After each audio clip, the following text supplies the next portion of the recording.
নমস্কার। First phase teachers interactive প্রোগ্রামে আমরা আলোচনা করেছিলাম ইন্ট্রোডাকশন টু ডিসেবিলিটি নিয়ে। ডিসেবিলিটি কত রকমের হয় বা কেন হয় সেই সব কারণ নিয়ে আমরা আলোচনা করেছিলাম।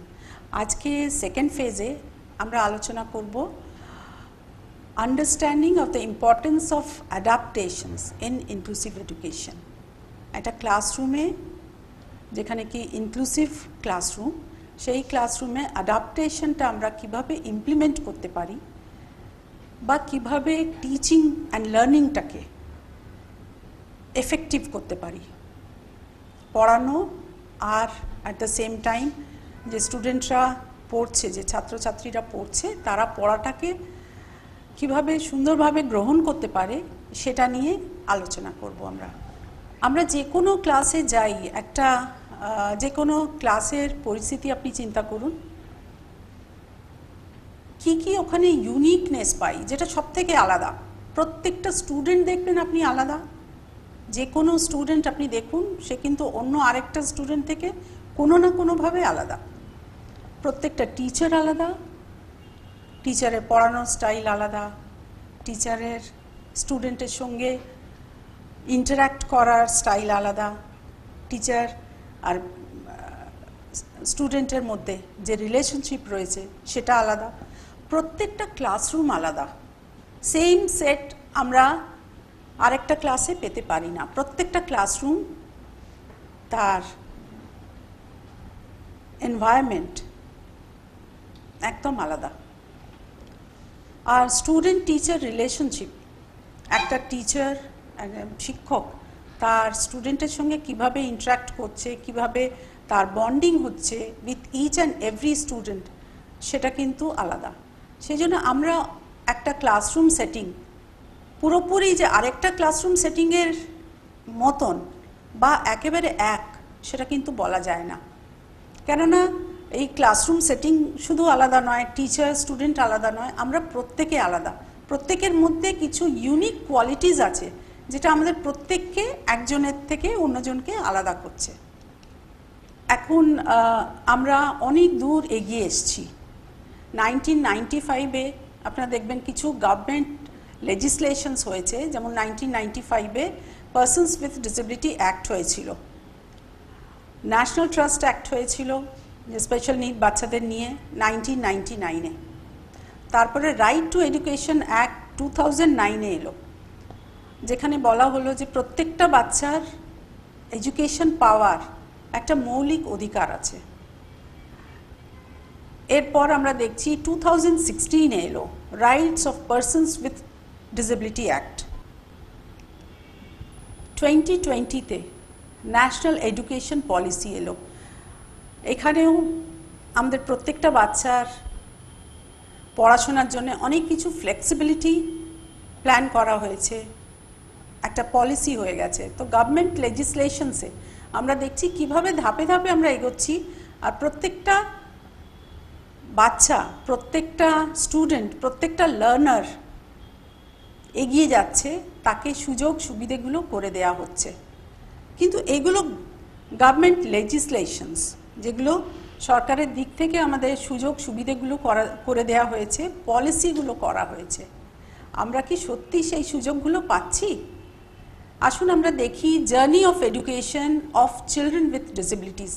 কীভাবে আমাদের ছেলেমেয়েরা যাদের ডিসেবিলিটি রয়েছে, আমি এখন কথা বলছি সেই ছেলেমেয়েদের জন্যে, সেই বাচ্চাদের জন্যে যাদের ডিসেবিলিটি রয়েছে, তো তাদের জার্নিটা, তাদের পড়াশোনার জার্নিটা কীভাবে এগোলো। প্রথমটা খুব একটা আনফর্চুনেট সিচুয়েশন, যেখানে কি রিজেকশন ছিল প্রত্যেকটা জায়গা থেকে। আমাদের যারা স্পেশাল নিড চিলড্রেন, তারা কিন্তু সুযোগ সুবিধাগুলো পেত না, বা পড়াশোনার জন্য সেরকম কোনো ব্যবস্থা করে দেওয়া ছিল না। ইভেন সমাজে তাদের ওই জায়গাটা, ওই স্থানটা দেয়া হতো না। তো ওদের টোটালি রিজেকশন একটা সিচুয়েশন ছিল, যেখানে they use to feel rejected.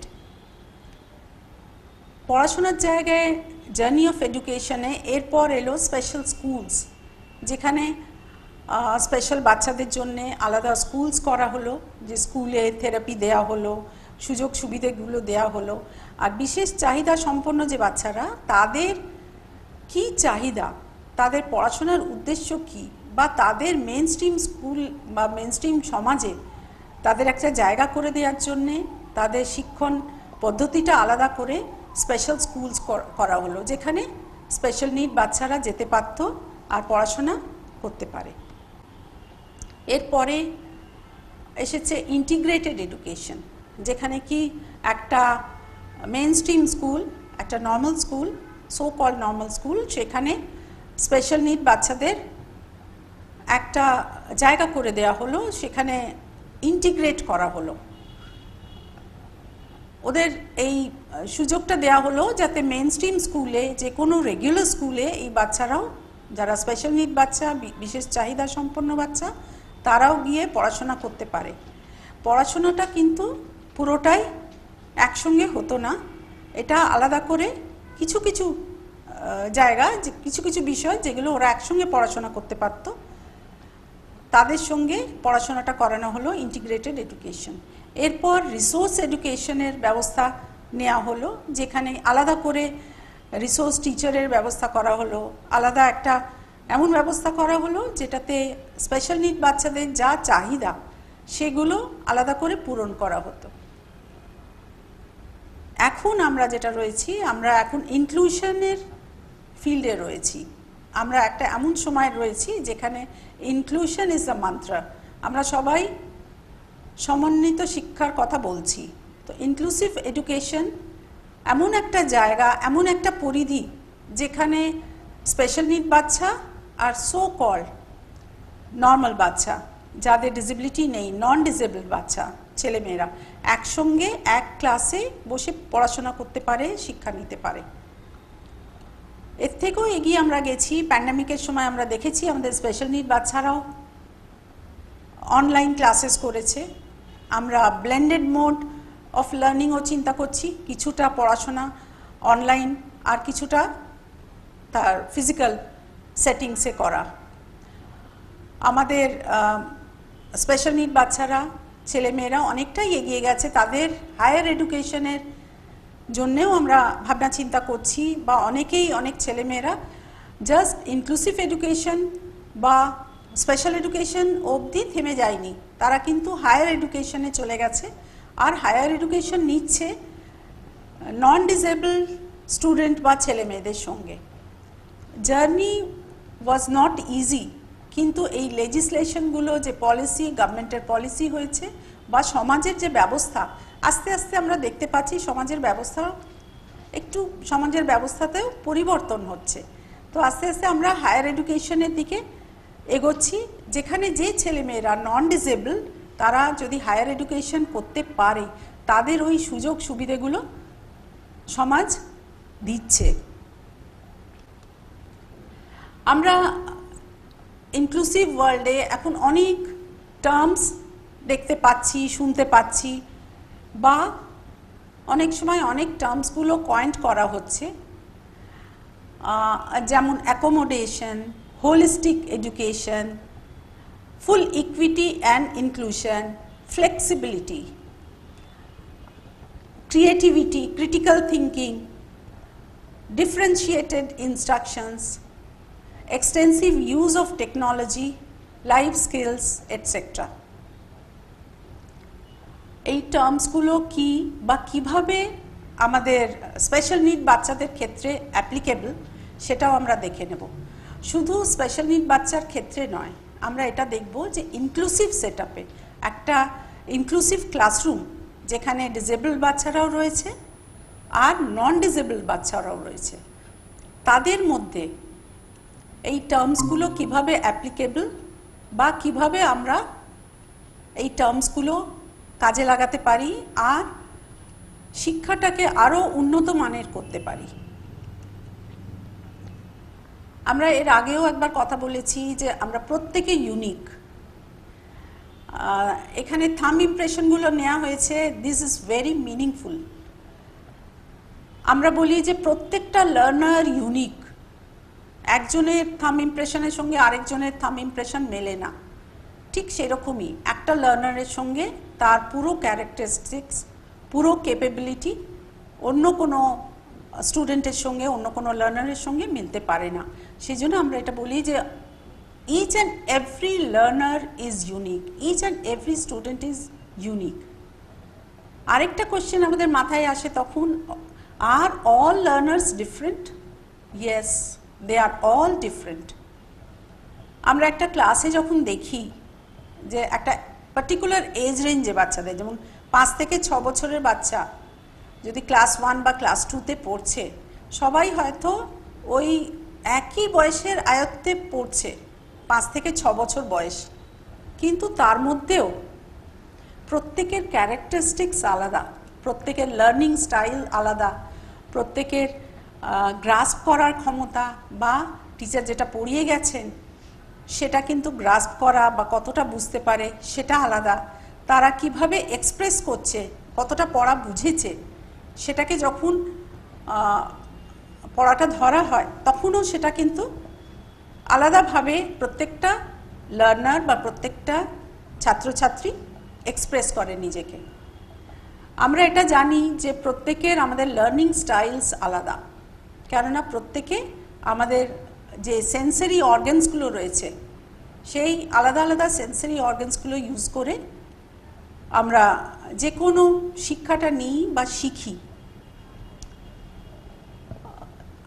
একটা ক্লাসে যদি 50টা বাচ্চা থাকে 5 থেকে 6 বছরের বয়স, প্রত্যেকটা বাচ্চার লার্নিং ক্যাপাবিলিটি, লার্নিং স্টাইল, তার টেম্পারামেন্ট, তার পার্সোনালিটি, তার ইন্ডিভিজুয়াল ডিফারেন্সেস আমরা লক্ষ্য করতে পারি।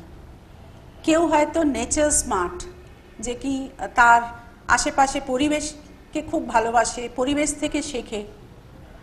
অনেকে হয় পিপল স্মার্ট, তারা কমিউনিকেট করে খুব ভালো, আর 5 জনের সঙ্গে খুব ভালো, খুব সুন্দর কথা বলতে পারে। অনেকে হয় নাম্বার স্মার্ট, তারা ম্যাথমেটিক্সে খুব ভালো, কাউন্টিংয়ে খুব ভালো, নাম্বার ওয়ার্কে খুব ভালো। অনেকে হয় পিকচার স্মার্ট, যারা ভিজুয়াল লার্নার্স, যারা দেখে শেখে কোনো একটা জিনিস, তারা কিন্তু পিকচার স্মার্ট। আরেকটা ক্যাটেগরি আছে যারা সেলফ স্মার্ট, তারা নিজের ব্যাপারটা খুব ভালো বোঝে, they are very self confident আর ভেরি অ্যাসার্টিভ। কিছু স্টুডেন্ট আমরা পাবো যেখানে যারা হচ্ছে বডি স্মার্ট, তারা কাইনেস্থেটিক্যালি ভীষণ ভালো, হাতে কলমে যদি কাজ দেয়া হয় ওরা খুব ভালো করে, হয়তো পড়াশোনায় খুব ভালো করতে পারে না। আরেকটা ক্যাটেগরি আছে মিউজিক স্মার্ট, যারা গান খুব ভালো পারে বা যে কোনো ইনস্ট্রুমেন্ট খুব ভালো বাজাতে পারে। কিছু স্টুডেন্ট হয় যারা ওয়ার্ড স্মার্ট হয়, হ্যান্ডরাইটিং হয়তো খুব ভালো, বা স্পেলিংসগুলো খুব ভালো করে, বা ল্যাঙ্গুয়েজটা খুব ভালো, খুব সুন্দর লিখতে পারে। তো আমরা একটা ক্লাসে যদি 50টা বাচ্চা থাকে, যদিও তাদের এজ গ্রুপ 5 থেকে 6 বছর বয়স, কিন্তু প্রত্যেকে আলাদা। তার মধ্যে তার প্রত্যেকের লার্নিং স্টাইল আলাদা, কিভাবে সে শিখছে সেটা আলাদা, কিভাবে এক্সপ্রেস করছে নিজের কথাটা যেটা শিখেছে, লেসনটা, সেটা কিভাবে এক্সপ্রেস করছে, কিভাবে বলছে বা লিখছে, লিখে করছে বা বলে করছে বা করে করছে। তো এইগুলো পদ্ধতিগুলো প্রত্যেকের আলাদা, প্রত্যেকের ইন্ডিভিজুয়াল ডিফারেন্সেস আছে। তাই জন্যে আমাদের এটা শেখা দরকার, জানা দরকার। বিং আ টিচার, আমরা যদি শিক্ষক শিক্ষিকা হই তাহলে আমাদের এটা আগে জানা দরকার যে প্রত্যেকটা বাচ্চার মধ্যে কি ট্যালেন্ট আছে, তার ট্যালেন্টটাকে আমাদের খুঁজে বার করতে হবে আর ওই ট্যালেন্টটাকে আরেকটু এগিয়ে দিতে হবে। আমরা বিং টিচার্স আমরা এটা বলি যে প্রত্যেকটা বাচ্চা আলাদা, সেই জন্য একটা ক্লাস 5 থেকে 6 বছর বয়স হলেও দে আর অল ডাইভার্স লার্নার্স। প্রত্যেকে আলাদাভাবে শিখছে, প্রত্যেকে আলাদাভাবে এক্সপ্রেস করছে, প্রত্যেকের মেথডস আলাদা, শেখার গ্রাস্পিং আলাদা, অ্যান্ড এক্সপ্রেশনটাও আলাদা। তো দিস ইজ ডাইভার্সিটি। ডাইভার্সিটি মানে প্রত্যেকে যে এই যে আলাদা একটা অস্তিত্ব আছে সেটাকে আমাদের অ্যাকসেপ্ট করতে হবে। ডেফিসিট ডেফিনেটলি কিছু বাচ্চার তার মধ্যে কিছু স্কিলে ডেফিসিট আছে, সবাই তো সব স্কিলে এক সমান বা একরকম ট্যালেন্টেড বা ভালো হতে পারে না। তো আমাদের এটাও মাথায় রাখতে হবে কি কি ডেফিসিটস আছে, কিন্তু আমাদের ফোকাসটা করতে হবে অন ডাইভার্সিটি, নট অন ডেফিসিটস। আমরা যদি ডেফিসিটসের উপর ফোকাস করি তাহলে হয়তো ওর স্ট্রেংথটা হারিয়ে যাবে, স্ট্রেংথের দিকে আমরা তাকাতে পারবো না, বা ওকে যে ট্যালেন্টগুলো নিয়ে এগিয়ে দেওয়ার কথা সেই ট্যালেন্টগুলো ওকে আমরা শিখতে বা করতে এনকারেজ করব না।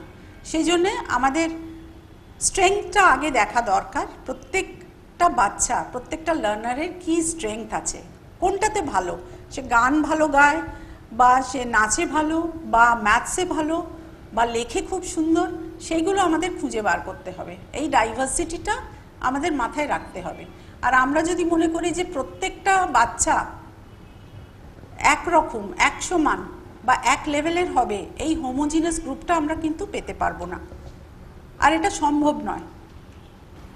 কিন্তু আমরা এখন যে এডুকেশন পলিসি আমাদের সিস্টেমটা আছে তার মধ্যে চেষ্টা করি যে প্রত্যেককে একটা বক্সের মধ্যে ফিট করা, একটা কারিকুলাম আমরা যেটা পাই তার মধ্যে প্রত্যেককে চেষ্টা করি ফিট করার। এটা কি ঠিক? আমার মনে হয় ম্যাক্সিমাম টিচার্স এখানে বলবেন যে এটা ঠিক নয়। কেন, কাজ করতে গিয়ে আপনারা নিশ্চয়ই এটা ফিল করবেন যে যে কোনো একটা প্রবলেম যদি বাচ্চাদের দেয়া হয় সেই প্রবলেমটাকে প্রত্যেকটা বাচ্চা কিন্তু আলাদাভাবে সলভ করে, তার নিজের একটা ওয়ে থাকে, তার নিজের একটা থিঙ্কিং স্টাইল থাকে, সেই স্টাইল থেকে ওই প্রবলেমটা সলভ করার চেষ্টা করে। এরম অনেক পাজলস রয়েছে, প্রবলেম সলভিং পাজলস রয়েছে বা গেমস আছে, সেগুলো যদি দেয়া হয় একটা ক্লাসে, এরম অনেক রিসার্চও রয়েছে যেটা একটা ক্লাসে সেম প্রবলেম দিয়ে 10টা বাচ্চাকে যদি দেয়া হলো তাহলে 8 বা 6 বা তারও বেশি হয়তো ভাবে বাচ্চাগুলো প্রবলেমগুলো সলভ করে। তো এটা আবার আমাদের এটা বুঝিয়ে দিচ্ছে যে প্রত্যেকে আমরা আলাদা, প্রত্যেকের ইন্ডিভিজুয়াল ডিফারেন্সেস রয়েছে, আর ওই ডাইভার্সিটিটাকে আমাদের রেসপেক্ট করা দরকার। তো আমরা যদি মনে করি একটা বক্সের মধ্যে প্রত্যেককে ফিট করে দিতে পারি আমরা আমাদের এডুকেশন সিস্টেমে, সেটা কিন্তু কোনোভাবেই সম্ভব নয়। আমরা একটা ক্লাসে একটা লেসন দিয়ে প্রত্যেককে যদি লেসনটা কতটা বুঝেছে দেখার চেষ্টা করি আর তাদের কাজ দিয়ে থাকি, তাহলে কিন্তু প্রত্যেকে তার লেভেলের মতন সে কতটা বুঝেছে সেই মতন তার এক্সপ্রেশনটা দিচ্ছে। তো এখানে আবার আমাদের আমরা বুঝতে পারছি যে প্রত্যেকটা বাচ্চা কিন্তু হাইট বা ওয়েট বা একরকম হলেও প্রত্যেকটা তার অ্যাট্রিবিউট বা প্রত্যেকটা কোয়ালিটি সেম নয়। তো সেই জন্যে আমাদের এই চেষ্টাটাও যদি আমরা করি যে একটা বক্সের মধ্যে প্রত্যেককে ফিট করি, একই রকম পদ্ধতিতে প্রত্যেককে ডিল করি, একই রকম পদ্ধতিতে প্রত্যেককে পড়াই বা শেখাবার চেষ্টা করি, সেটা কিন্তু ফেয়ার নয়, ঠিক নয়। তাহলে এবার আমাদের কনসিডার কি করতে হবে, কি কি ভাবতে হবে? আমাদের প্রথমেই ভাবতে হবে যে আমরা শিক্ষাটা দিচ্ছি কি কারণে, আমরা কি চাই, আর প্রত্যেকটা বাচ্চার স্ট্রেংথ কি। আমাদের ক্লাসে যে যদি 50টা বাচ্চা থাকে, 50টা বাচ্চার মধ্যেই প্রত্যেকটা বাচ্চার কি কি স্ট্রেংথ আছে, সে কি পারে, আমরা কি পারে সেটা ফোকাস করব, কি পারে না সেটা কনসিডার না করে বাচ্চাটা কি পারে বা স্টুডেন্ট কি পারে, তার স্ট্রেংথ কি, তার উপর ফোকাস করব। আরেকটা জিনিস আমাদের মাথায় রাখতে হবে, নিড, তার চাহিদা কি, সে কি চায়। স্পেশালি আমরা যখন স্পেশাল নিড বাচ্চাদের নিচ্ছি ক্লাসে ইনক্লুসিভ সেটআপে, 50টা বাচ্চার মধ্যে যদি 5টা বাচ্চা আমাদের স্পেশাল নিড বাচ্চা থাকে, প্রত্যেকটা স্পেশাল নিড বাচ্চার চাহিদা কি সেটা আমাদের মাথায় রাখতে হবে। সেটা যদি আমরা মাথায় না রাখি আর 45 জন বাচ্চার মতনই ওকেও ট্রিট করি, তাহলে কিন্তু পারপাসটা সার্ভ হবে না। পারপাস মানে উদ্দেশ্যটা কি, স্কুলে আসা বা পড়াশোনা করা বা ইনক্লুসিভ সেটআপে নিয়ে আসার উদ্দেশ্যটা হচ্ছে তাকেও ওই শিক্ষাটা দেয়া যেটা আর বাকি বাচ্চারা পাচ্ছে।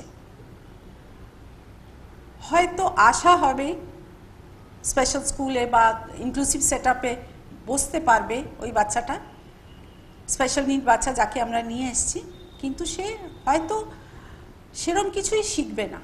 সেই জন্য আমাদের দরকার তার চাহিদাটাকে মাথায় রাখা, যে তার কি চাহিদা, আর সেই মতন তাকেও শিক্ষাটা দেয়া। তাহলেই আমরা ইনক্লুসিভ এডুকেশনের আসল অর্থটা খুঁজে পাব। এখন যে এক্সিস্টিং কারিকুলাম আছে সেটাকেও আমাদের মাথায় রাখতে হবে। আমাদের একটা সিলেবাস রয়েছে, একটা কারিকুলাম ফ্রেমওয়ার্ক করা রয়েছে, একটা ক্লাসে পার্টিকুলার একটা ক্লাসের জন্য এক রকমের কারিকুলাম রয়েছে। তো সেটাও আমাদের মাথায় রাখতে হবে যে এই কারিকুলামে যে স্পেশাল নিড বাচ্চা বা বিশেষ চাহিদা সম্পন্ন বাচ্চাকে আমি নিয়েছি, সে কি ফিট ইন হচ্ছে। তো আমাদের কয়েকটা জিনিস কনসিডার করতে হবে। একটা পারপাস, যে আমরা কি উদ্দেশ্য নিয়ে এই ক্লাসটাকে সেট আপ করেছি, আর এই ক্লাসটা করাবার পর, আমাদের পড়াবার পর আমরা বাচ্চাদের কাছ থেকে কি এক্সপেক্ট করি, কি ওদের তৈরি করতে চাই, তাদের স্ট্রেংথটা কি, প্রত্যেকটা বাচ্চার কি স্ট্রেংথ, বিশেষ চাহিদা সম্পন্ন বাচ্চা যদি থাকে তার চাহিদাটা কি, সে কি পড়াশোনা শিখতে চাইছে, লিখতে চাইছে, নাকি তার চাহিদাটা অন্য কিছু, তার বিহেভিয়ারাল ইস্যুস রয়েছে, তার হয়তো ব্যবহারিক এমন সমস্যা রয়েছে, সেটা কিন্তু আগে দেখা দরকার, আগে অ্যাড্রেস করা দরকার। সেই জন্য আমাদের এই কিছু কিছু পয়েন্টসগুলো কনসিডার করা দরকার যদি আমরা ইনক্লুসিভ সেটআপের কথা বলছি, ইনক্লুসিভ ক্লাসরুমের কথা বলছি। এবার আমরা জাস্ট একটু দেখে নিই ইনক্লুসিভ এডুকেশনটা কি। ইনক্লুসিভ এডুকেশন মানে হচ্ছে অ্যাকসেপ্টেন্স। যতক্ষণ একটা ক্লাসে সব বাচ্চারা, একটা চাহিদা সম্পন্ন, বিশেষ চাহিদা সম্পন্ন বাচ্চা যদি আসে, তাকে অ্যাকসেপ্ট না করতে পারে, তার ডাইভার্সিটিটাকে, তার যে সে যে অন্য আর পাঁচজনের চেয়ে আলাদা, সেটা যদি অ্যাকসেপ্ট না করতে পারে, তাহলে কিন্তু ইনক্লুসিভ এডুকেশনটা অর্থহীন হয়ে যাবে। সিইং স্ট্রেংথ, এটা বিশেষভাবে দরকার, যে প্রত্যেকটা বাচ্চার কি স্ট্রেংথ, তার কোন পয়েন্টগুলো দেখা দরকার, কি ট্যালেন্ট আছে, সেটা কিন্তু আমাদের ইনক্লুসিভ এডুকেশনে মাথায় রাখা দরকার। আরেকটা পয়েন্ট আছে লার্নিং টুগেদার। আমরা স্পেশাল স্কুল আলাদা করতে পারি, রেগুলার স্কুল আলাদা করতে পারি, কিন্তু তাতে লার্নিং টুগেদার হবে না, তাদের একসঙ্গে শেখা হবে না। যে জিনিসগুলো আমরা বলি কোঅপারেটিভ লার্নিং, একে অপরকে হেল্প করে, সাহায্য করে একসঙ্গে শেখা, সেটা কিন্তু হবে না। যতক্ষণ না একজন অন্যজনকে বুঝতে পারবে, আন্ডারস্ট্যান্ডিং ইচ আদার, যতক্ষণ না ওই আন্ডারস্ট্যান্ডিংটা ডেভেলপ হবে, বিশেষ চাহিদা সম্পন্ন বাচ্চা আর একটা নর্মাল বাচ্চা, সো কল্ড নর্মাল বাচ্চা, নন ডিসেবল বাচ্চা, তারা যতক্ষণ না মিক্সড আপ হবে, যতক্ষণ তাদের মধ্যে আন্ডারস্ট্যান্ডিং ডেভেলপ হবে না, ততক্ষণ কিন্তু একসঙ্গে শেখার যে ব্যবস্থাটা আমরা রেখেছি ইনক্লুসিভ ক্লাসরুম, সেটাও কিন্তু সাকসেসফুল হবে না। তো এটার জন্য দরকার একজন অপরকে চিনুক, জানুক, কাছ থেকে দেখুক, একজন অন্যজনের স্ট্রেংথটা বুঝুক, আর অ্যাকসেপ্ট করুক। যতক্ষণ না অ্যাকসেপ্ট করবে, ততক্ষণ কিন্তু ইনক্লুসিভ ক্লাসরুমটা সম্ভব হবে না। অ্যান্ড গ্রোয়িং টুগেদারটা ইজ ভেরি ইম্পর্ট্যান্ট। যতক্ষণ না অ্যাকসেপ্টেন্সটা হবে বা একজন অন্যজনের অসুবিধেগুলো বুঝবে, ততক্ষণ কিন্তু একসঙ্গে ওরা বেড়ে উঠবে না, একসঙ্গে এগিয়ে যাবে না।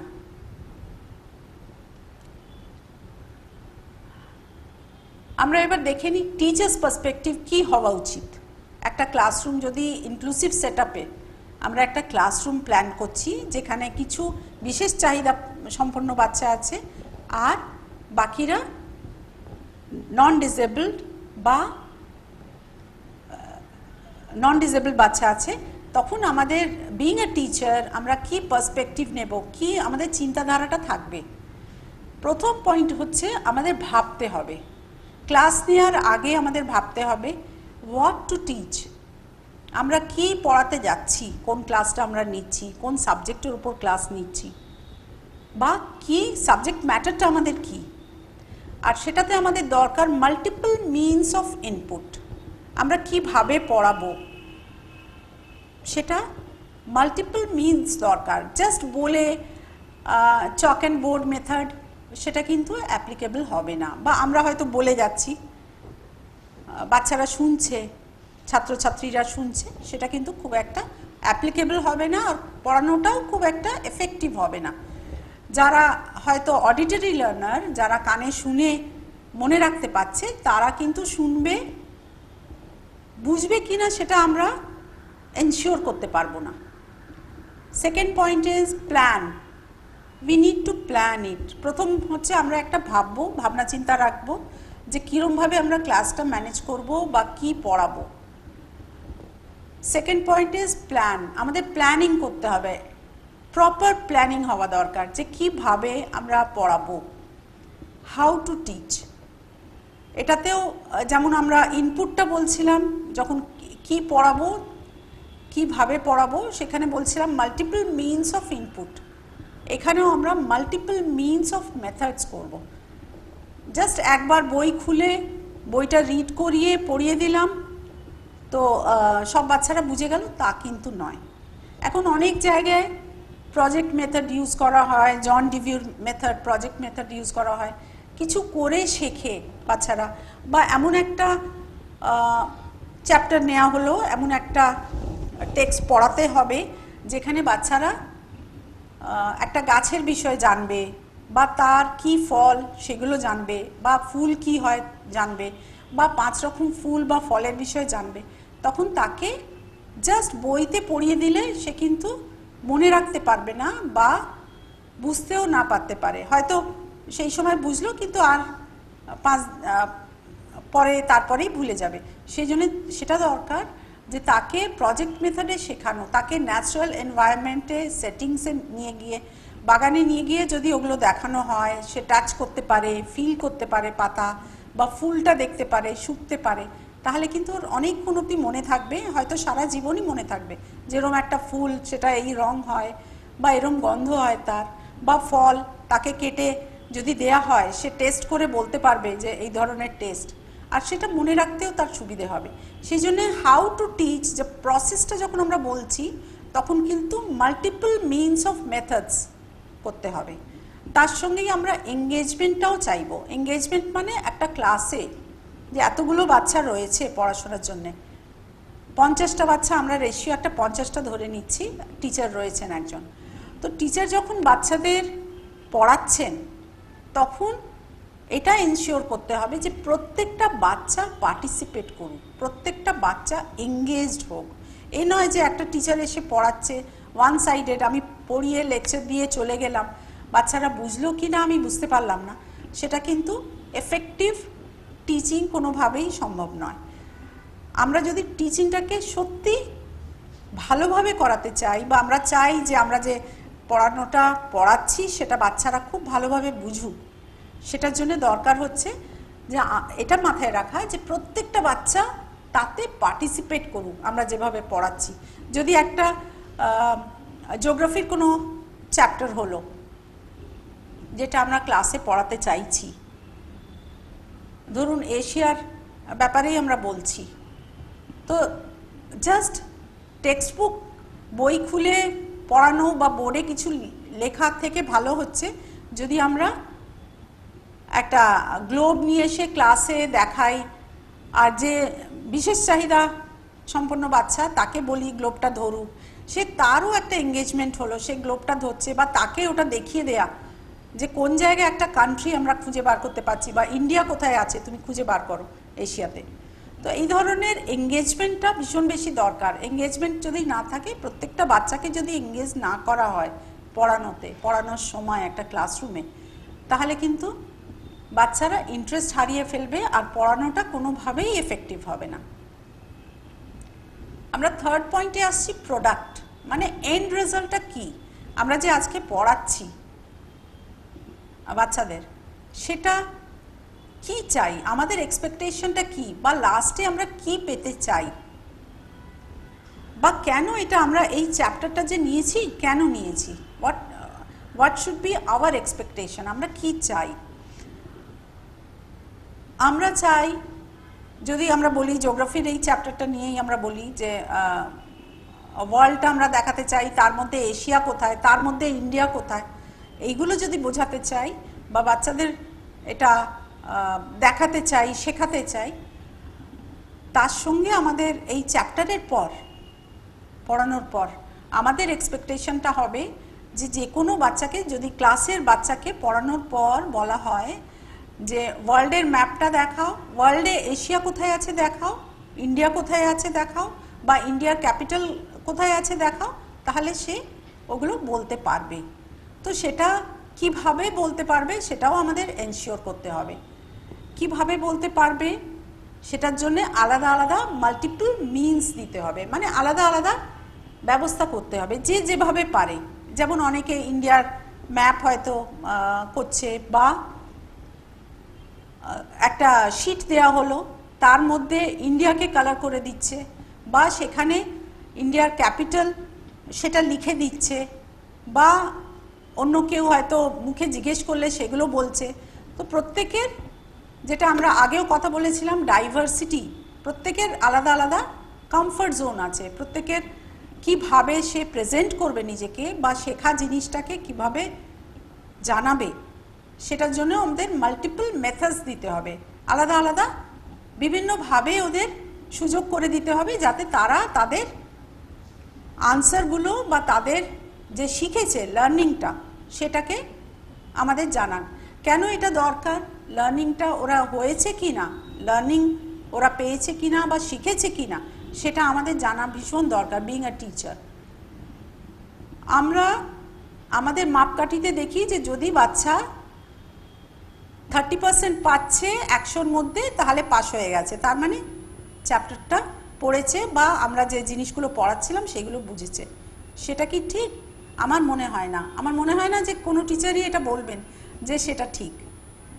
30% পাওয়া বা অ্যাকচুয়ালি লার্নিংটা হওয়া কি না, সেটা আমাদের, তার থেকে ভালো হচ্ছে আমাদের এনশিওর করা যে প্রত্যেকটা লার্নিং ঠিক ঠিক হয়েছে কিনা, যা আমরা যে চ্যাপ্টারগুলো শিখিয়েছি, যা বা পড়াটা করিয়েছি, সেটা কিন্তু সত্যি বাস্তবেও শিখেছে কিনা সেটা দরকার জানা।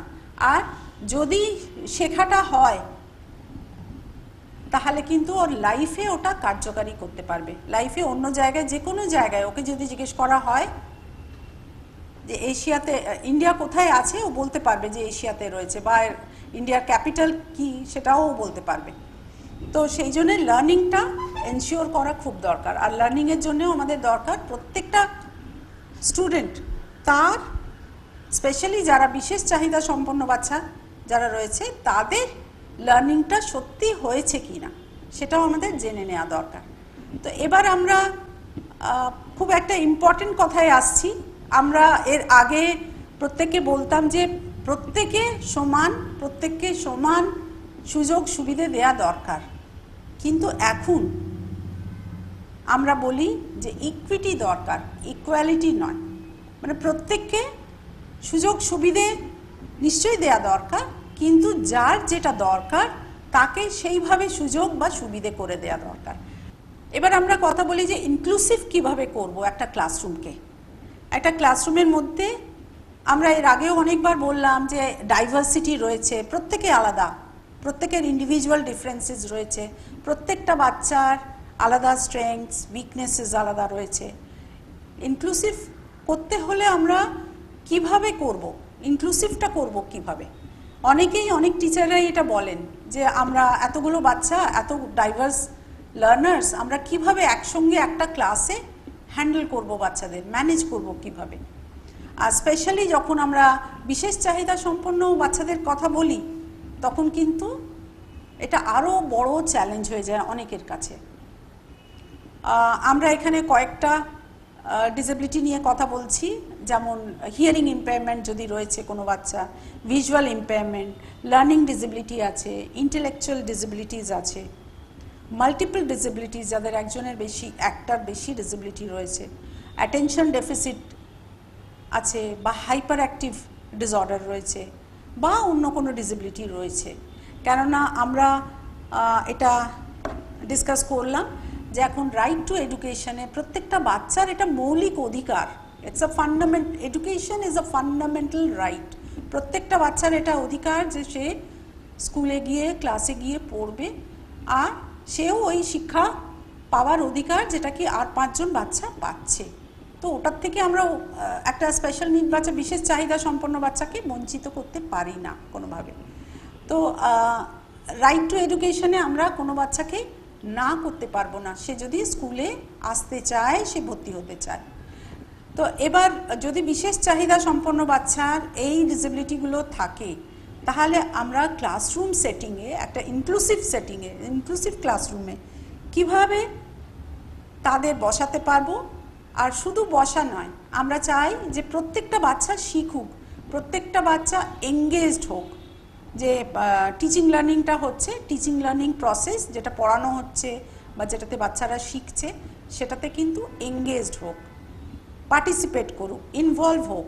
আমরা চাই না যে একটা কোণেতে দুটো বাচ্চা বসে আছে বা কিছু শিখছে না, রোজ স্কুলে আসছে, আবার সময় হয়ে গেলে চলে যাচ্ছে, তা নয়।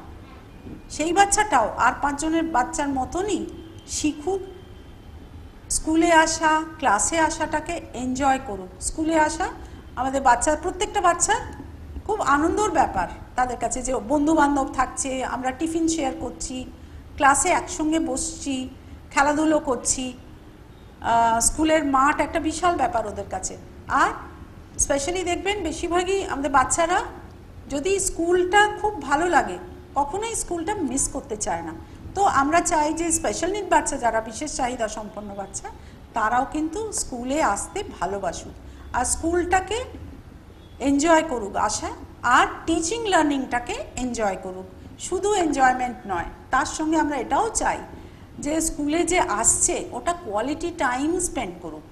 স্কুলে আসা মানে জাস্ট একটা কোণে বসা নয়, স্কুলে আসা, পড়াশোনাতে পার্টিসিপেট করা, পড়াশোনা ছাড়াও আরও অনেক জিনিস বাচ্চারা শেখে, সেগুলো তার বন্ধুদের সঙ্গে আর 5 জনের সঙ্গে ওগুলো শিখুক, টিফিন শেয়ার করুক, খেলাধুলো করুক, খেলাধুলোতে পার্টিসিপেট করুক, কো কারিকুলার অ্যাক্টিভিটিস করুক, একসঙ্গে যে ড্রয়িং বা কালারিং হচ্ছে বা মিউজিক ক্লাস হচ্ছে বা গেমস হচ্ছে, সেগুলো অ্যাটেন্ড করা, সেগুলো দরকার। তো এবার আমরা দেখছি যে কিভাবে ক্লাসরুমটাকে ইনক্লুসিভ করব। এটাতে একটা টার্ম আমরা ইউজ করি, universal design for learning. Universal design মানে হচ্ছে যেটা সব ক্ষেত্রে প্রত্যেকের কাছে প্রযোজ্য। লার্নিংয়ের এমন একটা ডিজাইন যেটা ইউনিভার্সাল হোক, প্রত্যেকের কাজে লাগুক। এখন দেখবেন বিল্ডিংয়ে অনেক সময় অনেক এরকম ডিজাইনস থাকে করা, যেমন হ্যান্ডরেলস দেয়া থাকে বা অনেক বিল্ডিংয়ের র্যাম্প করা হয়। সেগুলো কিন্তু খালি স্পেশাল নিড বাচ্চা বা স্পেশাল নিড পার্সনস উইথ ডিসেবিলিটির জন্য নয়, অনেক সময় অনেক বয়স্ক মানুষদেরও এগুলো দরকার হয়। সেই জন্য ইউনিভার্সাল ডিজাইন যেটা করা, ওটা জাস্ট বিশেষ চাহিদা সম্পন্ন ছেলে মেয়েদের জন্য নয়, কিন্তু সবার জন্য প্রযোজ্য। তো এখানে আমরা বিশেষ চাহিদা সম্পন্ন বাচ্চাদের জন্য স্পেশালি কথা বলছি। তো এখানে যেটা আমরা ফোকাস করব 3টে মেন পয়েন্টসের ওপর।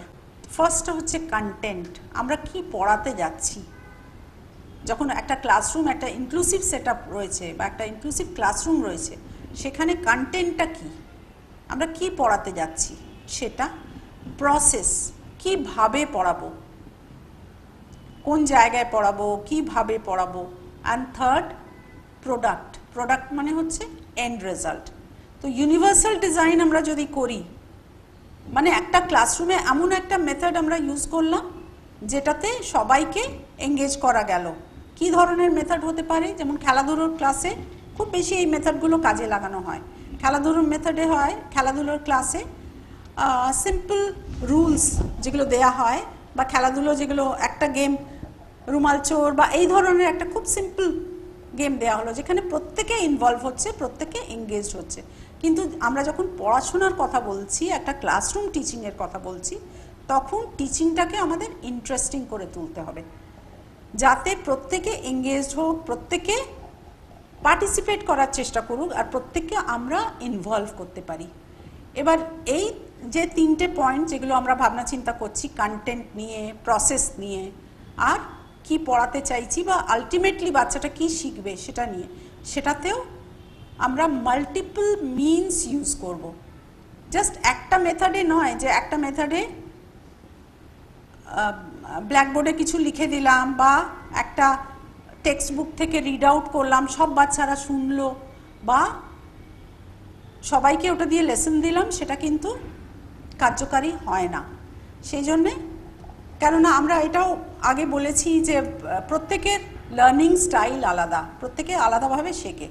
তো কেউ অডিটরি লার্নার, যে শুনে শেখে, অনেকে আবার ভিজুয়াল লার্নার, যাদের ছবি বা পিক্টোরিয়াল কিছু দেখানো হয় বা চার্ট দেখানো হয় বা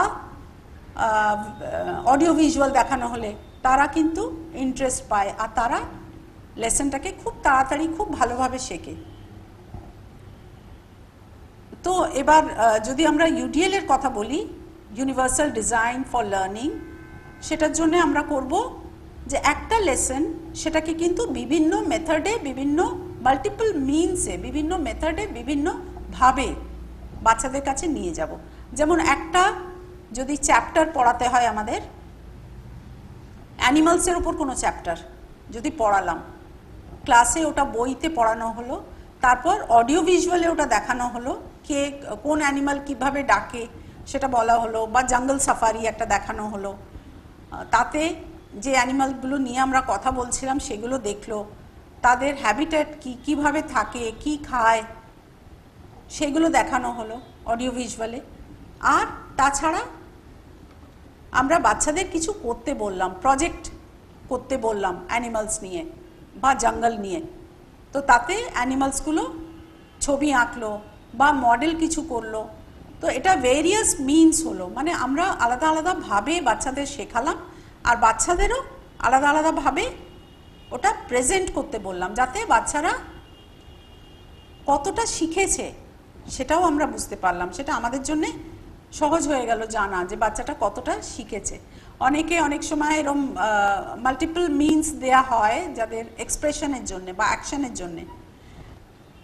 যদি আমরা জঙ্গল সাফারি বা অ্যানিমালস নিয়ে একটা চ্যাপ্টার রাখছি, তো বাচ্চাদের বলা হলো যে প্রজেক্টে কে কটা অ্যানিমালস বানাতে পারে, ওয়াইল্ড অ্যানিমালস কটা করতে পারে বা ডোমেস্টিক অ্যানিমালস কটা করতে পারে, সেটা ছবি এঁকে দেখাতে পারে, বা অ্যানিমালসের উপর একটা স্টোরি ছোট করে দেখালো, বা একটা ছোট্ট পোয়েম লিখে দেখালো, বা কোনো রাইমস বললো অ্যানিমালসের ওপর।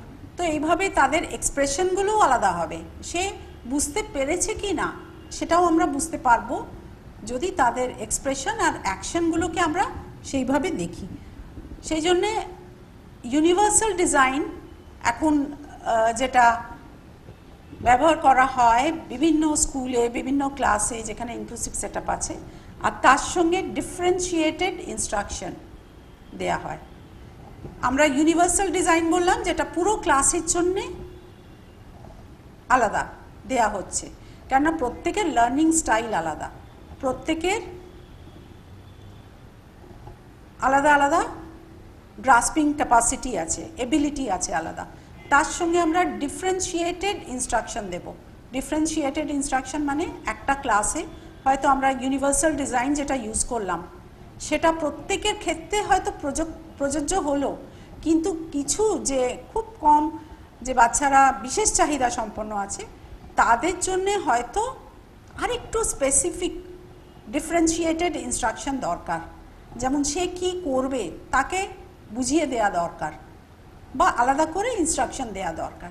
তো খালি ইউনিভার্সাল ডিজাইনটা দিয়ে কাজ হচ্ছে না, তার সঙ্গে আমরা ডিফারেন্সিয়েটেড ইনস্ট্রাকশন দিচ্ছি। ওই ইনস্ট্রাকশনটা খুব স্পেসিফিক, যে বাচ্চার যে বিশেষ চাহিদা রয়েছে তাকে আমরা তার নিড অনুযায়ী ডিফারেন্সিয়েটেড ইনস্ট্রাকশন দিচ্ছি। তো দুটো জিনিসই যদি একসঙ্গে করা হয়, universal design for learning and differentiated instructions, তো তাহলে কিন্তু এটা খুব তাড়াতাড়ি খুব ভালোভাবে কাজ করে আর এর এফেক্টটা অনেক দিন থাকে, বাচ্চাদের অনেক দিন অবধি মনে থাকে যে আমরা এরম একটা প্রজেক্ট করেছিলাম অ্যানিমালসকে নিয়ে বা এরকম একটা আমরা মডেলস করেছিলাম বা স্টোরি বলেছিলাম। বিশেষ করে সায়েন্সে এই জিনিসগুলো খুব ভালোভাবে করানো হয়, মডেলস করানো হয় বা প্রজেক্ট মেথড করানো হয়, কেননা সায়েন্সটা বাচ্চাদের কাছে খুব একটা ডিফিকাল্ট জিনিস মনে হয়। তো সায়েন্সটা যতক্ষণ না বুঝবে ততক্ষণ কিন্তু তারা রিপ্রেজেন্টও করতে পারবে না। সেই জন্য এই চ্যাপ্টারগুলো ইউনিভার্সাল ডিজাইন ফর লার্নিং এর থ্রু করানো হয়, প্রজেক্ট মেথডে করানো হয়। দেয়ার আর ভেরিয়াস মেথডস যাতে করে শেখে, ডুইং অ্যান্ড লার্নিং, বাচ্চারা করে শেখে, ব্যাপারটা গ্রাস্পটাও বেটার হয় আর আন্ডারস্ট্যান্ডিংটা ডেভেলপ হয়। আমরা ইউনিভার্সাল ডিজাইনটা আরেকটু দেখে নেব কি হচ্ছে। অ্যাকচুয়ালি হচ্ছে মাল্টিপল মিনস অফ এঙ্গেজমেন্ট, এমন একটা মেথড, জাস্ট একটা মেথড, তাতে হয়তো কয়েকজন ছেলেমেয়েকে আমরা এঙ্গেজ করতে পারবো, তারা পার্টিসিপেট করতে পারবে। কিন্তু আমরা যদি প্রত্যেককে এঙ্গেজ করতে চাই, প্রত্যেককে চাই যে তারা পার্টিসিপেট করুক, তারা ইনভলভ হোক টিচিংয়ে, পড়াশোনার মধ্যে, তারাও হাত তুলুক, তারাও আনসারটা বলুক, তারাও বুঝতে পারুক, তাহলে কিন্তু আমাদের ওদের বাচ্চাদের মোটিভেশনটা স্টিমুলেট করতে হবে আর তাদের এনথুজিয়াজম লেভেলটাকে বাড়াতে হবে। এনথুজিয়াজম লেভেলটা যদি না বাড়ে, তাহলে যেমন একটা কোনো ক্লাসরুমের মধ্যে আপনারা দেখেন যে বাচ্চাদের মধ্যে হয়তো একটা গ্রুপ একদম, বা last bencher, usually last benchers থাকে যাদের এনথুজিয়াজম লেভেলটা একদম লো থাকে, তারা চুপচাপ নিজের হয়তো অন্য কিছু কাজ করছে, বা তারা কোনোভাবে রিলেট করতে পারছে না পড়াশোনার সঙ্গে, ক্লাসরুমে যেটা টিচার জিজ্ঞেস করছেন বা কিছু একটা কোয়েশ্চেন করলেও ওরা আনসার দিতে পারছে না। তো মাল্টিপল মিনস অফ এঙ্গেজমেন্ট যদি করি, আমরা এঙ্গেজ করি, প্রত্যেকটা বাচ্চাকে বলি যে তারাও পার্টিসিপেট করুক, তারাও ইনভলভ হোক, সেটা একটা method. Multiple means of representation, বাচ্চাদের কাছে আমরা পৌঁছচ্ছি ইনফরমেশনটা, সেটাও কিন্তু জাস্ট বোর্ডে লিখে দিয়ে নয়, সেটাও আমরা অডিও ভিজুয়াল দিতে পারি, অডিও টেপ হতে পারে, কোনো মুভি থ্রু আমরা দিতে পারি, বা মডেলস হতে পারে, কোনো জায়গায় এক্সকারশন বা ভিজিটে নিয়ে গেলাম সেটা হতে পারে, কোনো একটা জায়গায় জুতে যদি আমরা ভিজিট করতে নিয়ে গেলাম বাচ্চাদের, তাহলে কিন্তু সামনে যেটা দেখবে সেটা কিন্তু অনেক লং লাস্টিং হবে, অনেক দিন অবধি ওর মনে থাকবে যে কী ধরনের অ্যানিমালস দেখেছে, তাদের বিহেভিয়ারটা কী ছিল, তাদের দেখতে কীরম, কী কালার, কীরম বলছে। তো মাল্টিপল মিনস অফ রিপ্রেজেন্টেশনও দরকার। আমরা খালি একটা জাস্ট চ্যাপ্টার বলে দিলাম আর ওরা অন্যভাবে উত্তর করলো, সেটা কিন্তু নয়। আমাদের প্রত্যেকটা স্টেপে ওদের ভ্যারাইটি অফ ইনপুটস দিতে হবে, কিভাবে আমরা চ্যাপ্টারটাকে ওদের কাছে পৌঁছে দিচ্ছি, লেসনটা, সেটা আমাদের মাথায় রাখতে হবে। আর শুধু এখানেই নয়, এখান অবধি আমরা থামবো না, এরপরে ওদেরও এই সুযোগটা দেব, আলাদা আলাদা সুযোগ দিয়ে দেব যে প্রত্যেকে যেভাবে চায় তারা জিনিসটাকে আমাদের কাছে এক্সপ্রেস করুক বা আমাদের বোঝাক যে তারা কতটা বুঝেছে। জাস্ট পেপার পেন্সিল টেস্ট নয় যে জাস্ট আমরা কটা কোয়েশ্চেন দিলাম, ওরা লিখলো আর টিক টিক করে দিল, আমরা মার্কিং করে দিলাম, সেটা কিন্তু একটা ইভ্যালুয়েশন বা অ্যাসেসমেন্ট হতে পারে না। বা সেটা জাস্ট বিইং আ টিচার আমরাও বুঝতে পারবো না যে বাচ্চাটা কতটা বুঝেছে। হয়তো মুখস্থ করেছে, হয়তো তার মধ্যে টিক করে দিল কটা, বা ফিল ইন দ্য ব্ল্যাঙ্কস কটা দিয়ে দিল মুখস্থ করে, সেটা কিন্তু অ্যাকচুয়াল লার্নিং নয়। আমরা যদি সত্যি চাই ও অ্যাকচুয়াল লার্নিং তার হোক, তাহলে আমাদের এটা অ্যাসেসমেন্টে চয়েস দিতে হবে, সে কিভাবে চাইছে। সে যদি চাইছে যে বাচ্চা আলাদাভাবে সামনে এসে করুক, বা একটা স্কিট করুক, বা প্রজেক্ট করুক, বা অ্যানিমালসের ছবি এঁকে আমাদের দেখা, তো সেই সুযোগ সুবিধাগুলো ওকে করে দিতে হবে যাতে ও ওর পছন্দ মতন মেথড একটা বেছে নিক। আমরা এতক্ষণ কথা বলছিলাম যে একটা ইনক্লুসিভ সেটআপে কিভাবে বাচ্চাদের এফেক্টিভ লার্নিংটা প্রমোট করব বা শেখাতে চাইব। তার সঙ্গে আমরা বিশেষ চাহিদা সম্পন্ন বাচ্চাদের যদি ইনক্লুসিভ সেটআপে আমরা নিই তাহলে কিভাবে তার লার্নিংটা টিচিংটা এফেক্টিভ হবে সেটা দেখব। তো সেটার জন্যে আমাদের আরেকটা মেথড আছে অ্যাডাপ্টেশনস। আমরা এখন ইউডিএল এর কথা বললাম, ইউনিভার্সাল ডিজাইন ফর লার্নিং, যেখানে সবার জন্য একরকম মেথড, যে মেথডে আমরা অনেক রকমের ইনপুটস দিচ্ছি, অনেক রকমের অপশনস দিচ্ছি যাতে সবাই শিখতে পারে, সবাই ইনভলভ হতে পারে। কিন্তু কিছু বিশেষ চাহিদা সম্পন্ন বাচ্চারা রয়েছে যাদের জন্য অ্যাডাপ্টেশনস দরকার। অ্যাডাপ্টেশনস মানে কারিকুলার অ্যাডাপ্টেশনস, যেগুলো ডে টু ডে যে টেক্সটটা রয়েছে, যা পড়াশোনা রয়েছে, যা সিলেবাস রয়েছে, সেটাতে কিন্তু সব বাচ্চারা ফিট ইন হচ্ছে না, বা ফিট ইন হলেও তাদের কিছু কিছু স্পেশাল সাপোর্ট দরকার। সেই সাপোর্টটা আমরা কিভাবে দেব, বা কিভাবে টেক্সটটাকে, ইভেন চ্যাপ্টারগুলোকে বা সিলেবাসটাকে মডিফাই করব যাতে বাচ্চাটা, বিশেষ চাহিদা সম্পন্ন বাচ্চা, ক্লাসরুমের মধ্যে অ্যাকোমোডেটেড হয়ে যান। তো অ্যাডাপ্টেশনস এর দুটো ভাগ আছে, দুরকম আছে মেনলি।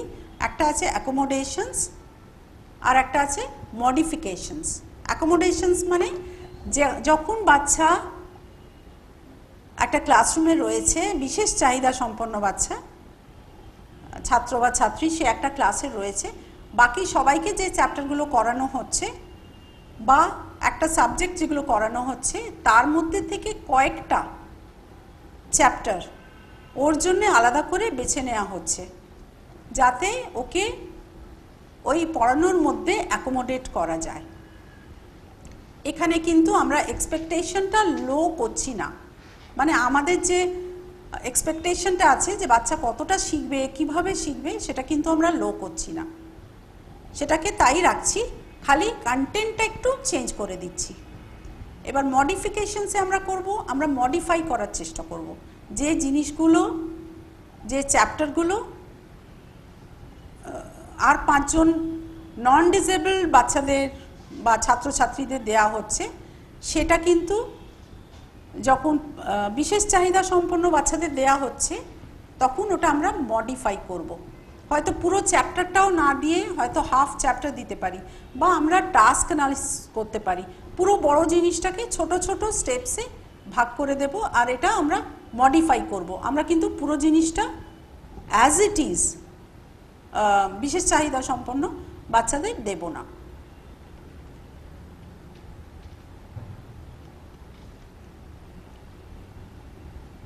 এবার আমরা কথা বলি কারিকুলাম অ্যাডাপ্টেশন। এটা ইটস অ্যান অনগোয়িং প্রসেস। এটা জাস্ট একবার প্ল্যান করে দেওয়া হলো, বা পুরো ক্লাসের জন্য, বা যে বাচ্চা যারা বিশেষ চাহিদা সম্পন্ন বাচ্চা তাদের জন্য যে একটা প্ল্যান করে আমরা রেখে দিলাম ফর দ্য হোল অফ ইয়ার, তা কিন্তু নয়। It's an ongoing process. আমাদের দেখতে হবে যে বাচ্চাটা কতটা নিতে পারছে বা পড়াশোনাটা পাচ্ছে কি না। এইভাবে আমরা যে অ্যাডাপ্টেশনসগুলো নিয়েছি, যা আমরা কন্টেন্টটাকে ফ্লেক্সিবল করেছি, সেটাতে পড়াটা ও নিতে পারছে কি না। যদি মনে হয় যে পড়াশোনাটা নিতে পারছে না বা এখনও বুঝতে পারছে না, তখন কিন্তু আমাদের রিভিউ করতে হবে আর প্রসেসটা আবার চেঞ্জ করতে হবে, বা অ্যাডাপ্টেশনটা চেঞ্জ করতে হবে। আমরা অ্যাডাপ্টেশনসের কারিকুলাম অ্যাডাপ্টেশনের মধ্যে রেগুলার যে কন্টেন্টটা আছে, যেটা সিলেবাস করা রয়েছে সারা বছরের, সেটা আমরা চেঞ্জ করতে পারি অ্যাডাপ্টেশনে। যে বাচ্চা বিশেষ চাহিদা সম্পন্ন বাচ্চা, যারা পুরো হয়তো 3 মাসের বা 6 মাসের যে কারিকুলামটা রয়েছে সেই কন্টেন্টটা হয়তো নিতে পারছে না, তখন আমরা হয়তো কয়েকটা চ্যাপ্টার বাদ দিতে পারি। ডেলিভারি অফ ইনস্ট্রাকশনটা আমরা চেঞ্জ করতে পারি। খালি খাতা তে কাজ করা না দিয়ে, বা ইনস্ট্রাকশন আমরা যেভাবে দিচ্ছি খালি বই খুলে পড়াচ্ছি, তো সেটা না করে টিচিং প্রসেসটাও আমরা চেঞ্জ করতে পারি আর ইনস্ট্রাকশনটাও চেঞ্জ করতে পারি। ইনস্ট্রাকশনটা কিভাবে চেঞ্জ করতে পারি? হয়তো প্রজেক্ট মেথড দিতে পারি, বা এমন একটা মেথড যেটাতে জাস্ট ও পড়ার বা টেক্সট ইউজ না করে, সেরকম করতে পারি। টিচিং প্রসেসটা চেঞ্জ করতে পারি, মানে জাস্ট বলে দেয়া লেকচার মেথড না করে ডু অ্যান্ড লার্ন মেথড করতে পারি, যাতে করে শিখুক বাচ্চাটা। Assessment and evaluation, this is very important. বেশিরভাগই আমাদের শিক্ষা ব্যবস্থায় অ্যাসেসমেন্ট অ্যান্ড ইভ্যালুয়েশন সবসময় পেপার পেন্সিল টেস্ট হয়, আমাদের কোয়েশ্চেন পেপার দেয়া হয় আর খাতাতে ওদের উত্তরগুলো লিখতে হয়। কিন্তু এখানে খালি যে বিশেষ চাহিদা সম্পন্ন বাচ্চারা তাদের খালি খাতা পেন্সিল দিয়ে দিলে হয়তো আমাদের ইভ্যালুয়েশনটা ঠিক হবে না, বা ওদের এক্সপ্রেশনটাও ঠিক নাও হতে পারে, হয়তো ওরা লিখতে পারছে না। তো ওদের এই সুবিধেগুলো দিতে হবে, যেমন এটা করা যেতে পারে যে ওরা লিখতে পারছে না, একজন রাইটার প্রোভাইড করা বা স্ক্রাইব প্রোভাইড করা, যে ওর জন্যে বসে লিখে দিচ্ছে আর ও ওরালি বলছে। অনেক সময় বিশেষ চাহিদা সম্পন্ন বাচ্চাদের এই সুবিধেগুলো, এই অ্যাডাপ্টেশনসগুলো বিভিন্ন বোর্ডে দেয়া হয়। ফিজিক্যাল এনভায়রনমেন্ট আমরা চেঞ্জ করতে পারি, যেমন ক্লাসরুম সেটিংয়ে যে চ্যাপ্টারগুলো পড়ানো সেগুলো ক্লাসরুম সেটিংয়ে পড়ানো হলো, তাছাড়া যেখানে বাইরে নিয়ে গিয়ে আউটডোরে পড়ানো হতে পারে, বা ফিজিক্যাল এনভায়রনমেন্টটা চেঞ্জ হতে পারে, মানে সিটিং অ্যারেঞ্জমেন্টটাও আমরা চেঞ্জ করতে পারি। হয়তো দেখবেন সেরিব্রাল পলসি যে বাচ্চাদের রয়েছে তাদের সিটিং অ্যারেঞ্জমেন্টটা চেঞ্জ করা দরকার। তারা হয়তো যে কোনো টেবিল চেয়ার যেটাতে অন্য বাচ্চারা বসছে, নন ডিসেবল বাচ্চার, তাদের ওটাতে বসতে অসুবিধে হতে পারে, পশ্চার ঠিক না হতে পারে। সেই জন্য ওদের যদি কাট আউট টেবিল দরকার বা আলাদা সিটিং অ্যারেঞ্জমেন্ট দরকার, তো ফিজিক্যাল সেটিংও আমরা চেঞ্জ করতে পারি। বা অনেক সময় ওদের ফ্রন্ট বেঞ্চে বসানো হয়, তো এই ধরনের যারা ADHD রয়েছে বা অনেক সময় অনেক চ্যালেঞ্জিং বিহেভিয়ার আছে, তাদের ফিজিক্যাল এনভায়রনমেন্টটা চেঞ্জ করতে পারি বা সিটিং অ্যারেঞ্জমেন্টটা আমরা চেঞ্জ করতে পারি। টিচারের কাছে বসানো হয়, যে বাচ্চাদের, যে বিশেষ চাহিদা সম্পন্ন বাচ্চাদের হাতে ধরে কাজ করানো হয়, তাদেরও টিচার নিজের সামনে বা পাশে বসান। Equity and meets the needs of diverse learners. আমরা ইকুইটির কথা বললাম, এর আগেও আমরা বলেছি আমরা এখন ইকুয়াল অপরচুনিটি সবাইকে না দিয়ে আমরা ইকুইটি দেওয়ার চেষ্টা করি। ইকুইটি ইজ মোর ইম্পর্টেন্ট, যার যেটা দরকার, যার যেরম চাহিদা, তাকে সেই মতন আমরা সুযোগ সুবিধে দেওয়ার চেষ্টা করি। তো equity is more important than equality. আমাদের এটা মাথায় রাখতে হবে কারিকুলাম অ্যাডাপ্টেশনে যাতে ক্লাসে প্রত্যেকটা বাচ্চা পার্টিসিপেট করুক, প্রত্যেকটা বাচ্চা ইনভলভ করুক, প্রত্যেকটা বাচ্চা হাত তুলুক, কোনো একটা কোয়েশ্চেন জিজ্ঞেস করলে প্রত্যেকটা বাচ্চা বলতে পারুক, বলার চেষ্টা করুক অ্যাটলিস্ট। আরেকটা আমরা পয়েন্ট যেটা খুব ইম্পর্টেন্ট, অনেক সময় অনেক আমাদের টিচারদের একটা ধারণা হয়ে যায় যে যারা বিশেষ চাহিদা সম্পন্ন বাচ্চা তারা হয়তো কিছুই পারবে না, বা তাদের হয়তো এই চ্যাপ্টারগুলো পড়ালেও তাদের আউটপুটটা কিছুই হবে না, বা তাদের ওই আন্ডারস্ট্যান্ডিং নেই বা গ্রাসপিং নেই, তারা বুঝতে পারবে না। তো সেইটা কিন্তু একটা ভুল ধারণা।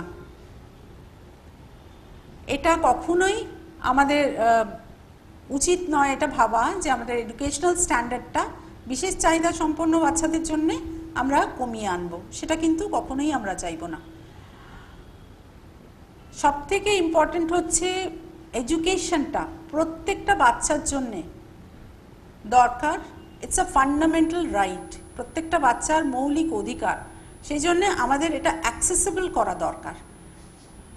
অনেক স্কুলে এরকম থাকে যে ফিজিক্যাল সেটিংটা ঠিক থাকে না, ফিজিক্যাল এনভায়রনমেন্ট ঠিক থাকে না, সুযোগ সুবিধে থাকে না, অ্যাক্সেসিবল থাকে না, ক্লাসরুমে উঠে আসতেই পারছে না, বা ক্লাসরুমে যেখানে বসার সেখানে বিশেষ চাহিদা সম্পন্ন বাচ্চারা বসতে পারছে না। তো এই অ্যাক্সেসটা আমাদের প্রথমেই করতে হবে। অ্যাডাপ্টেশনসগুলো আমরা কিভাবে চুজ করব? এবার টিচাররা এটা মাথায় রাখতে পারেন যে আমার ক্লাসে 50 জন বাচ্চা, 50টা বাচ্চার মধ্যে আমরা কিভাবে বুঝবো যে কার কি অ্যাডাপ্টেশন দরকার, বা কাকে কিভাবে কোথায় সাপোর্ট দেয়া যাবে। প্রথমেই আমরা এটা প্ল্যান করব যে আমাদের চ্যাপ্টার যেটা আমরা করাতে যাচ্ছি, আজকে পড়াতে যাচ্ছি, তাতে কতটা এরম পোর্শন আছে। আমরা ডে ওয়াইজ যদি দেখি এটা দেখতে পারি যে কতটা এরম আছে পার্ট যেটা কি সব বাচ্চাদের শেখা দরকার, জানা দরকার। সেটা কিন্তু পিরামিড, এখানে যে আমরা পিরামিডটা দেখছি এটা তলার পোর্শনটা হচ্ছে যেটা সব থেকে বেশি পোর্শন, সব থেকে বেশি ভাগ, সেটা হচ্ছে প্রত্যেকটা বাচ্চার এটা শেখা দরকার। সেটা কিন্তু আমাদের মাথায় রাখতে হবে যে প্রত্যেকটা বাচ্চার জন্য এটা আমাদের প্রোভাইড করতে হবে। মাঝখানের পার্টটা দেখুন, এটা আছে যেটা বেশিরভাগই বাচ্চা শিখতে পারে, আর একদম ওপরের ছোট্ট ভাগটা আছে যেটা কিছু বাচ্চারা শিখতে পারবে। তো আমাদের ওইভাবেই চ্যাপ্টারটাকে প্ল্যান করতে হবে, ভাগ করতে হবে, যে যেটা প্রত্যেকের শেখা দরকার সেটা কিন্তু আমাদের শেখাতে হবে। আর কীভাবে শেখাতে হবে সেটার জন্য কি অ্যাডাপ্টেশনস দরকার সেটা আমরা দেখব। আমাদের যে ইনপুটটা থাকবে, যে ইনপুটটা আমরা দিচ্ছি বিং আ টিচার, আমরা যেটা শেখাতে চাইছি, যেভাবে শেখাতে চাইছি, বা যে চ্যাপ্টারটা বা যা সিলেবাসটা আমরা দিতে চাইছি, সেটার জন্য কি কি মেটেরিয়াল দরকার, সেই মেটেরিয়ালগুলো কি কি দরকার, টিচিং এইডস দরকার। অনেকেই পিকচার এই চার্ট বানিয়ে নিয়ে যান, অনেকে মডেল নিয়ে যান, অনেক টিচার এরকম প্ল্যান করেন যে কিভাবে বাচ্চারা ভালোভাবে শিখতে পারবে, ইনভলভ হবে। তো সেটা আমাদের একটু প্ল্যান করা দরকার, মাথায় রাখা দরকার। কেননা প্রত্যেকটা বাচ্চার লার্নিং স্টাইল আলাদা। কেউ অডিটরি লার্নার, কেউ ভিজুয়াল লার্নার, কেউ কাইনেস্থেটিক লার্নার। বেশিরভাগই বাচ্চাদের যারা কাইনেস্থেটিক লার্নার বা আদারওয়াইজ অলসো আমরা বলি do and learn method use করতে, যাতে প্রত্যেকটা বাচ্চা করে শিখুক, যাতে যে লেসনটা পাচ্ছে সেটা ওর মাথায়ও থাকুক। আউটপুটটাও ইম্পর্টেন্ট। আমাদের এটা বুঝতে হবে যে আমরা যে লেসনটা দিয়েছি বাচ্চাদের, যেটা শিখিয়েছি, পড়া যেটা করিয়েছি আজকে, সেটা বাচ্চারা বুঝেছে কি না। তো সেটা আমরা কিভাবে বুঝবো? আমাদের অ্যাসেসমেন্ট করতে হবে অ্যান্ড ইভ্যালুয়েশন করতে হবে। সেটা কিন্তু খালি পেপার পেন্সিল টেস্ট নয়, তাছাড়াও অন্যভাবে আমরা করতে পারি।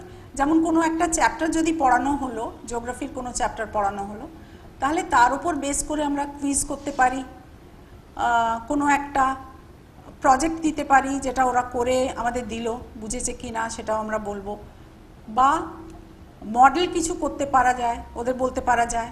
সেগুলোতে খালি রিটেন অ্যাসাইনমেন্ট নয়, খালি যে আমরা পেপার পেন্সিল টেস্ট নেব, একটা খাতা দিয়ে দিলাম, কোয়েশ্চেন পেপার দিয়ে দিলাম, টিক করছে বা কোয়েশ্চেনের আনসার মুখস্থ করে লিখে দিচ্ছে, তাতে কিন্তু অ্যাকচুয়াল লার্নিংটা হলো কিনা সেটা কিন্তু বোঝা যায় না।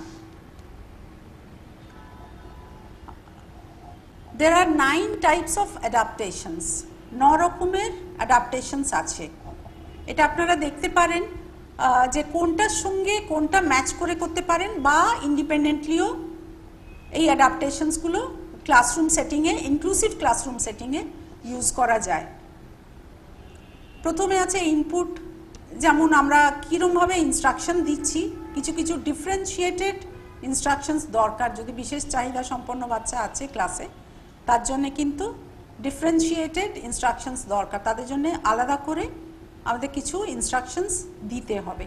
তো সেই ইনস্ট্রাকশনসগুলো প্ল্যান করতে হবে যে কোন বাচ্চার কি চাহিদা, বা কোন বাচ্চার লেভেল কি, বা তাকে কিভাবে আমরা ইনপুটটা দেব বা লেসনটা দেব যাতে ও ভালোভাবে বুঝতে পারবে। এটাতেও আমরা বিভিন্ন মিনসে শেখাবো, মাল্টিপল মিনসে শেখাবো। যেমন আমরা অডিও ভিজুয়ালস দিতে পারি, টেপস দিতে পারি, ইউজ করতে পারি, এরকম অনেক টিচিং লার্নিং মেটেরিয়ালস আমরা ইউজ করতে পারি। কিন্তু এটার জন্য যে কোনো অ্যাডাপ্টেশনসকে আমরা অ্যাপ্লাই করব যে বিশেষ চাহিদা সম্পন্ন বাচ্চার জন্যে, তার জন্য দরকার যে আমরা বাচ্চাটাকে খুব ভালোভাবে বুঝবো যে তার কি চাহিদা বা তার কোনটা কমফর্ট জোন, সেটা দেখে কিন্তু আমাদের প্ল্যান করতে হবে আমাদের ইনপুটগুলো। আউটপুট মানে যে আমরা ইভ্যালুয়েশন করছি বা বাচ্চা যে রিপ্রেজেন্ট করছে, সেটাও প্ল্যান করতে হবে। সেটাও পেপার পেন্সিল টেস্ট না করে কিভাবে বাচ্চা রেসপন্ড করলে বেটার রেসপন্ড করতে পারবে সেটা আমাদের দেখতে হবে, ওর উত্তরটা কিভাবে বেটার হবে। অনেকে পেপার পেন্সিল টেস্টে খুব কমফর্টেবল, কিন্তু সেটা সব সময় বোঝা যাবে না যে বাচ্চাটা অ্যাকচুয়াল লার্নিং তার হয়েছে কি না। তো সেটার জন্য ভেরিয়াস মিনস আমাদের অ্যাপ্লাই করতে হবে, আর সেটার থেকে আমরা বুঝতে পারবো যে বাচ্চাটা সত্যি শিখেছে কিনা। টাইমটাও একটা অ্যাডাপ্টেশনের পয়েন্ট, যেখানে আমরা অ্যাডাপ্টেশন এটা দিতে পারি। অনেক সময় অনেক বাচ্চাদের পেস, বিশেষ চাহিদা সম্পন্ন বাচ্চা, তাদের পেসটা স্পিডটা স্লো থাকে, তাদের লিখতে একটু বেশি সময় দরকার হয়। তো সেই জন্য এক্সট্রা টাইমটা ওকে প্রোভাইড করা, যাতে ও ভালোভাবে লিখতে পারে, বা যদি কিছু কাজ করে দেখাচ্ছে সেটাতেও ওকে এক্সট্রা টাইম দেয়া, যাতে সে ওই কাজটা কমপ্লিট করতে পারে। কিছু কিছু বোর্ডসেও এরকম এক্সট্রা টাইম দেয়া হয়, এই অ্যাডাপ্টেশনসগুলো বোর্ডে থাকে। National institute for open schooling, এই বোর্ডে কিন্তু এক্সট্রা টাইম দেয়া হয়, স্ক্রাইব দেয়া হয় যে পাশে বসে লিখবে, রাইটার দেয়া হয় যাতে স্টুডেন্ট লিখবে। ডিফিকাল্টি লেভেল প্রত্যেকটা বাচ্চার আলাদা হয়, তো এটা ডিফিকাল্টি লেভেলটা আমাদের দেখতে হবে, তার স্কিল লেভেল কি সেটা দেখতে হবে। প্রত্যেকটা বাচ্চাকে আমাদের তার প্রতি আন্ডারস্ট্যান্ডিংটা ডেভেলপ করতে হবে, সে কি চায়, তার ডিফিকাল্টি লেভেলটা কি, বা আমরা যে কাজটা দিচ্ছি সে কতটা পাচ্ছে সেটা কিন্তু দেখতে হবে। তার সঙ্গে তাকে, যেমন ম্যাথসে অনেক সময় অনেক বাচ্চারা এই ক্যালকুলেশন এরর ভীষণ করে, তখন তাদের যদি আমাদের মনে হয় যে ক্যালকুলেটর দিলে ইজিয়ার হবে কাজটা, তাহলে আমাদের এগুলো প্রোভাইড করতে হবে। লেভেল অফ সাপোর্ট, কী ধরনের সাপোর্ট দরকার, তার পার্সোনাল অ্যাসিস্ট্যান্স দরকার, বা যদি একটা ক্লাসরুমে নন ডিসেবলড অ্যান্ড ডিসেবলড বাচ্চা রয়েছে, তখন আমরা চেষ্টা করব যে বাডি সিস্টেম করে দেয়া বা পিয়ার টিউটরিং করে দেয়া, তার পাশের যে বাচ্চা সে তাকে শেখাক বা তার সঙ্গে একসঙ্গে কাজটা করুক, বা একটা ছোট্ট টিম বা একটা গ্রুপ যদি করে দেয়া হয়, তাহলে কিন্তু বাচ্চারা টিমে কোঅপারেটিভ লার্নিংয়ে অনেক বেটার আর অনেক তাড়াতাড়ি শিখতে পারে।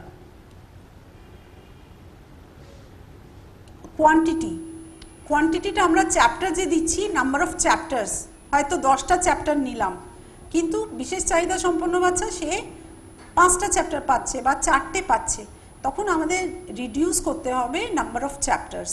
সেটাও একরকমের সাপোর্ট বা অ্যাডাপ্টেশন আমরা দিচ্ছি। Participation, this is very important. আমাদের দেখতে হবে যে প্রত্যেকটা লার্নার, তাকে আমরা যেভাবে যে মেথডেই পড়াই না কেন, সে পার্টিসিপেট করছে কি না, সে ইনভলভ হচ্ছে কি না পুরো টিচিং লার্নিং প্রসেসে।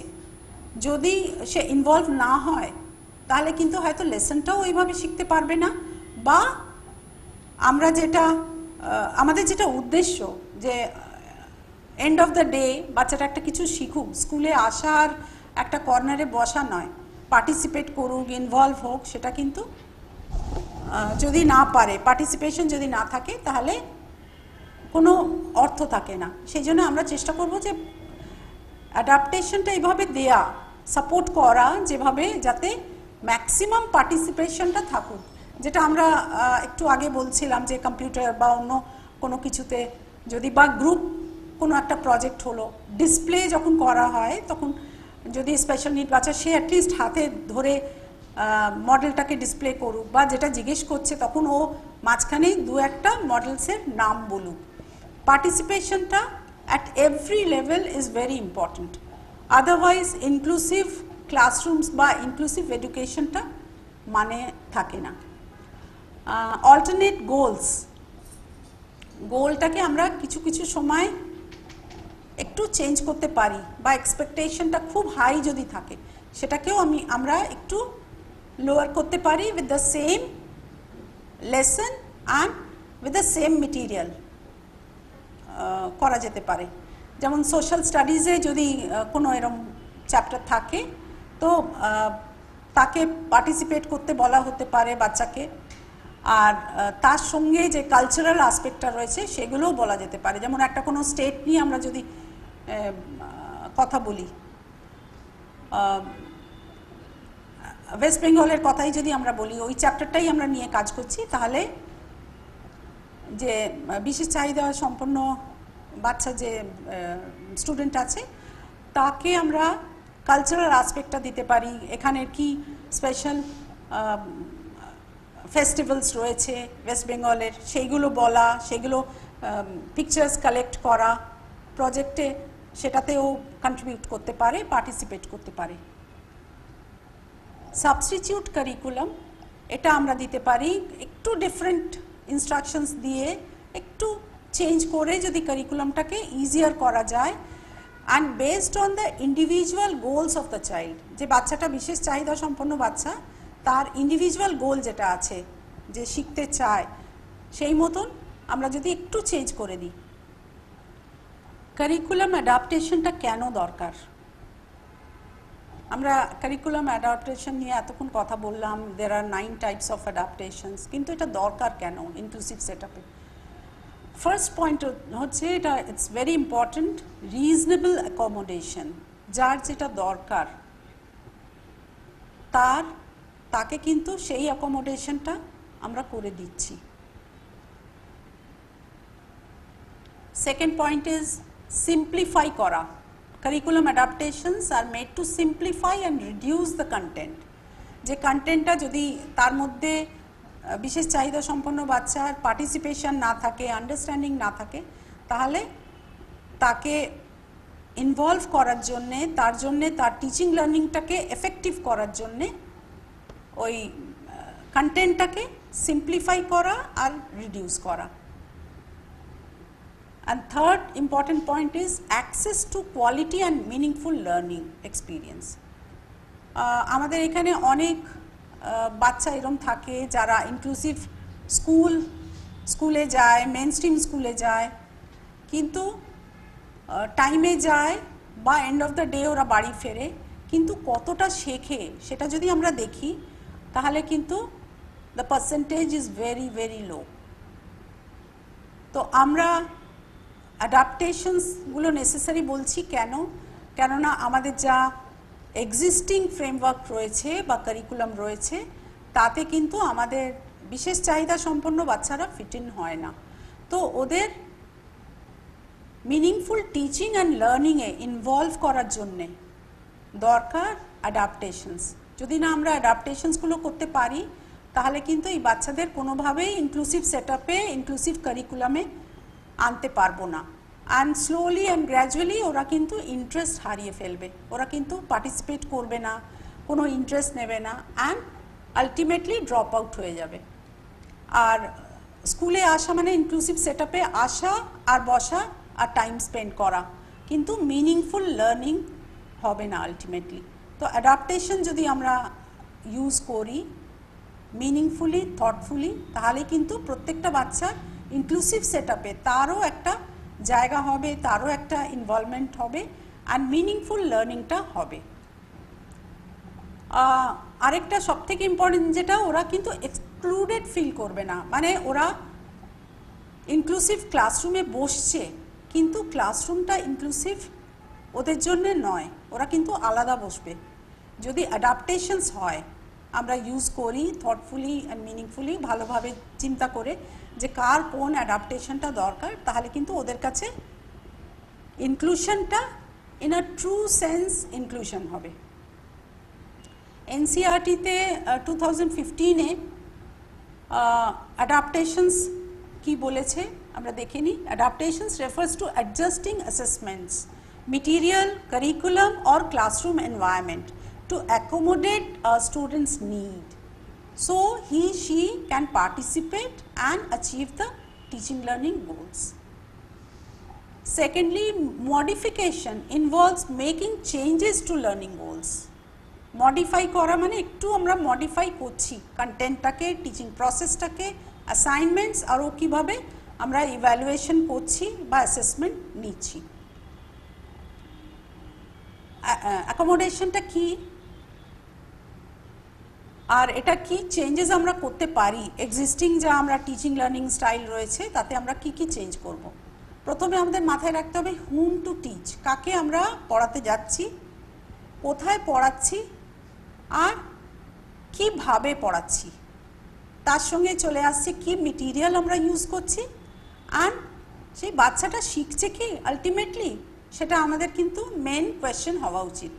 আমরা যদি অ্যাকোমোডেশন প্ল্যান করি যে কিভাবে আমরা অ্যাকোমোডেশন দেব একটা বাচ্চাকে, বা কারিকুলামে তাকে ফিট ইন করতে না ইনক্লুসিভ সেট আপ, তাহলে সেটিংয়ে আমাদের দেখতে হবে তার সিটিং অ্যারেঞ্জমেন্ট ঠিকঠাক আছে কি না। যেমন কোনো সেরিব্রাল পলসি যে বাচ্চার, তার সিটিং অ্যারেঞ্জমেন্ট, তার পশ্চার ঠিক থাকে, তার জন্য স্পেশাল সিটিং অ্যারেঞ্জমেন্ট দরকার। হুইল চেয়ার যদি দরকার, হুইল চেয়ার দিতে হবে, বা মোবিলিটির জন্য কোনো কিছু দরকার সেটা দিতে হবে, সাপোর্ট দিতে হবে। যদি হিয়ারিং ইম্পেয়ার্ড কোনো বাচ্চা রয়েছে তাহলে তাকে ভিজুয়াল কিছু দিতে হবে, পিকচার দিতে হবে বা অন্য কিছু দিতে হবে, অডিটরির উপর ফোকাস না করে।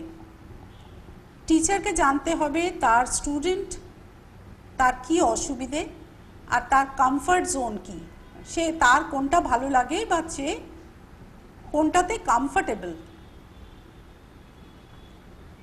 আর স্টুডেন্টকে যখন নিতে হবে তখন একটা ছোট ছোট গ্রুপ করতে হবে, একটা বাডি সিস্টেম করা যায় বা পিয়ার টিউটারিং করা যায়, তার পাশে স্টুডেন্ট একজন অন্য স্টুডেন্টকে, নন ডিসেবল স্টুডেন্টকে বসিয়ে দেওয়া একটা বিশেষ চাহিদা সম্পন্ন বাচ্চার সঙ্গে, তাহলে কিন্তু কাজটা অনেকটা ইজি হয়ে যায়। তাদের মধ্যে একটা আন্ডারস্ট্যান্ডিং ডেভেলপ হয়, বন্ডিং ডেভেলপ হয়, আর তারা একজন অপরকে হেল্প করতে পারে। মেটেরিয়াল আমরা কি ইউজ করছি সেটাও খুব ইম্পর্টেন্ট। আর আমরা খালি ইভ্যালুয়েশনে পেপার পেন্সিল টেস্ট না করে ওরাল করতে পারি, রিটেন করতে পারি, প্রজেক্ট বা অন্য কোনো মেথড ইউজ করতে পারি। এবার কোয়েশ্চেন আসছে আমরা অ্যাকোমোডেশনটা কেন চাইছি। এই জন্যে যে এখন প্রত্যেকটা লার্নার, প্রত্যেকটা ছাত্রছাত্রী তার নিড আলাদা, তারা ডাইভার্স লার্নিং নিডস আছে প্রত্যেকের। একটা ক্লাসেও কখনো পুরো ক্লাসটা কিন্তু বয়স সেম, অলমোস্ট সেম হলেও হোমোজিনাস গ্রুপ হয় না, তার লার্নিং স্টাইলস আলাদা, প্রত্যেকের লার্নিং স্টাইলস আলাদা। কেউ ভিজুয়াল লার্নার, কেউ কাইনেস্থেটিক লার্নার, কেউ অডিটরি লার্নার, তো প্রত্যেকের লার্নিং স্টাইলস আলাদা। কিন্তু আমরা এখানে যখন বিশেষ চাহিদা সম্পন্ন বাচ্চার কথা বলছি, তাদের চাহিদাগুলো কিন্তু আলাদা, তাদের নিড আলাদা। তো প্রত্যেকটা স্টুডেন্টের নিড ভ্যারি করে। আর আমরা ইকুয়াল অপরচুনিটি যদি প্রত্যেককে দিয়ে দিই তাহলে কিন্তু লার্নিংটা এফেক্টিভ হবে না। এখানে আমরা দেখতে পারি যে প্রত্যেককে যে অপরচুনিটি দেওয়া হচ্ছে, সমান অপরচুনিটি, সেটাতে কিন্তু আমাদের কাজটা, আউটপুটটা এফেক্টিভ হচ্ছে না। তো এমন একটা ব্যবস্থা করতে হবে যাতে প্রত্যেকের নিডটা অ্যাড্রেস হোক, প্রত্যেকের কি চাহিদা সেটা কিন্তু আমরা পাই। টিচারের রোল কি? টিচারের রোল হচ্ছে একটা ক্লাসে সে ইনক্লুসিভ সেটআপ যদি হয়, সে অ্যাজ আ ফ্যাসিলিটেটর কাজ করবে। ফ্যাসিলিটেটর মানে সে এনকারেজ করবে অন্য স্টুডেন্টসদের পার্টিসিপেট করতে। স্পেশালি বিশেষ চাহিদা সম্পন্ন যদি ছাত্রছাত্রী থাকে তাদের উপরে নজরটা আলাদাভাবে রাখতে হবে, তাদের প্রত্যেককে ইনভলভ করার চেষ্টা করা, তাদের এনকারেজ করা, আর তাদের শেখার ইচ্ছেটাকে আরও এন্ডোর্স করা। টেকনোলজি আমরা ম্যাক্সিমাম এই ক্ষেত্রে ইউজ করে থাকি। টেকনোলজির ইউজ করলে অনেক সময় অনেক ক্ষেত্রে এটা এফেক্টিভ হয়। কম্পিউটারের ইউজটা অনেক ক্ষেত্রেই এফেক্টিভ হয়, সেটা আমরা আগে দেখে নেব। এফেক্টিভ ইমপ্লিমেন্টেশনটা খুব দরকার। অ্যাডাপ্টেশনস বা অ্যাকোমোডেশনস বা মডিফিকেশনস যদি আমরা করলাম, সেটা যদি এফেক্টিভ নয় তাহলে কিন্তু কোনোভাবেই টিচিং লার্নিংটা এফেক্টিভ হবে না, শেখানোটা বা ক্লাসরুম টিচিংটা বা ইনক্লুসিভ সেটআপটা এফেক্টিভ হবে না। তো সেটার জন্য দরকার ভ্যারাইটি অফ মেটেরিয়ালস দরকার, মেথডস অনেকগুলো দরকার আমাদের ইউজ করা, ইনপুটটা যেরকম দরকার, প্রসেসটাও দরকার। আমরা যেভাবে পড়াচ্ছি সেই প্রসেসটা খালি একটা বই খুলে পড়িয়ে দেওয়া বা ব্ল্যাকবোর্ডে লিখে দেওয়াটা নয়। প্রজেক্ট মেথড ইউজ করছি বা পিকচার চার্টস আমরা ইউজ করছি, মডেলস ইউজ করছি, অডিও ভিজুয়ালস ইউজ করছি। তো প্রসেসটাও important, at the same time আমাদের আউটপুটটাও দরকার। সেটাও প্রত্যেকটা স্টুডেন্টের লেভেল ওয়াইজ বা তার ইন্টারেস্ট ওয়াইজ আমাদের চুজ করতে হবে তার আউটপুটটা সে কীভাবে দেবে, কীভাবে রেসপন্ড করবে। এটা অ্যাডাপ্টেশনসটা ঠিক করা বা এই সাপোর্টটা ঠিক করা, এটার জন্য আমাদের কিন্তু we have to be very alert, R it's an ongoing process। সেই জন্য টাইম টু টাইম আমাদের রিভিউ করতে হবে যে মেথডটা আমরা অ্যাপ্লাই করছি ওটা এফেক্টিভ হচ্ছে কি না ইন আ ট্রু সেন্স। আমরা যে অ্যাডজাস্টমেন্টসগুলো করছি বা মডিফিকেশনস করছি ওটা কিসে কিসে করব, একটা লার্নিং এনভায়রনমেন্টেও চেঞ্জ করতে পারি। যেমন ক্লাসরুম সেটিংয়ে হয়তো কোনো চ্যাপ্টার নিচ্ছি, সেটা খুব একটা এফেক্টিভ নয়, তো আমরা রিয়েল লাইফ এক্সপিরিয়েন্স করার জন্য ওই সিচুয়েশনগুলো নিয়ে যেতে পারি। যেমন আমরা অ্যানিমালসের ব্যাপারটা বলছিলাম, যে অ্যানিমালসের ওপর কিছু একটা চ্যাপ্টার যদি ছোটো বাচ্চাদের আমরা করাচ্ছি, জুতে নিয়ে গিয়ে শেখানো বা অন্য কোনো জায়গায় দেখানো বা অডিও ভিজুয়ালস দেখানো, তো বিভিন্ন মেথড বা লার্নিং এনভায়রনমেন্টগুলো আমরা যদি চেঞ্জ করি তাহলে কিন্তু টিচিংটা এফেক্টিভ হবে। স্ট্র্যাটেজিসগুলো চেঞ্জ করতে হবে, আমরা কিভাবে ইউজ করছি স্ট্র্যাটেজি, সেটা আমাদের চেঞ্জ করতে হবে। সাপোর্ট মেটেরিয়ালগুলো দিতে হবে, যে যে টিচিং লার্নিং মেটেরিয়াল আমরা ইউজ করছি সেগুলো আলাদা আলাদা চেঞ্জ করতে হবে, সেগুলো সবসময় আমাদের রিভিউ করতে হবে। ইটস অ্যান অনগোয়িং প্রসেস, আমাদের রিভিউ করতে হবে আবার চেঞ্জ করতে হবে। এই নয় যে একটা চ্যাপ্টারে আমরা একটা টিচিং লার্নিং মেটেরিয়াল ইউজ করলাম, পরের চ্যাপ্টারেও আবার same teaching learning material, same type of teaching learning material use করলাম, সেটাতেও কিন্তু বাচ্চারা ইন্টারেস্ট হারিয়ে ফেলে। লেভেল অফ সাপোর্টটা আমাদের দেখতে হবে, যে আমরা যে সাপোর্টটা দিচ্ছি সেটা কি বেশি হয়ে যাচ্ছে নাকি আমরা যেটা দিচ্ছি সেটা as per the child's need. অ্যাসেসমেন্টটা ইম্পর্টেন্ট, কেননা অ্যাসেসমেন্টের থ্রু আমরা বুঝতে পারি যে আমাদের যে পড়ানোটা ক্লাসে দিলাম বা যে চ্যাপ্টারটা পড়ালাম, আমাদের পড়ানোটা বা আমাদের পড়ানোর প্রসেসটা ঠিকঠাক হয়েছে কি না, বাচ্চাদের কাছে আমরা যেটা পৌঁছতে চাইছিলাম সেটা পৌঁছেছে কি না। এবার কয়েকটা স্পেসিফিক অ্যাডাপ্টেশনস যেগুলো দরকার ডিসেবিলিটি বেসড, সেটা জাস্ট আমরা একটু দেখে নেব। ফিজিক্যাল ডিসেবিলিটি যাদের থাকে, যাদের হয়তো মোটর প্রবলেমস রয়েছে, হাঁটতে পারছে না বা হাতের প্রবলেম রয়েছে, গ্রিপিং প্রবলেম রয়েছে, তাদের কিছু কিছু অ্যাডাপ্টেশনস এখানে রয়েছে যেগুলো আমরা ইউজ করতে পারি। আমরা কারিকুলার অ্যাডাপ্টেশনসের কথা বলছিলাম, যে পড়াশোনার সময় টিচিং লার্নিং প্রসেসে কী অ্যাডাপ্টেশনস দরকার সেটা আমরা কথা বলেছি, কিন্তু পড়াশোনাটাকে ফ্যাসিলিটেট করার জন্যে, লেখা সেটাকে হেল্প করার জন্যে কিছু কিছু অ্যাডাপ্টেশনস দরকার হয় কিছু কিছু সময়।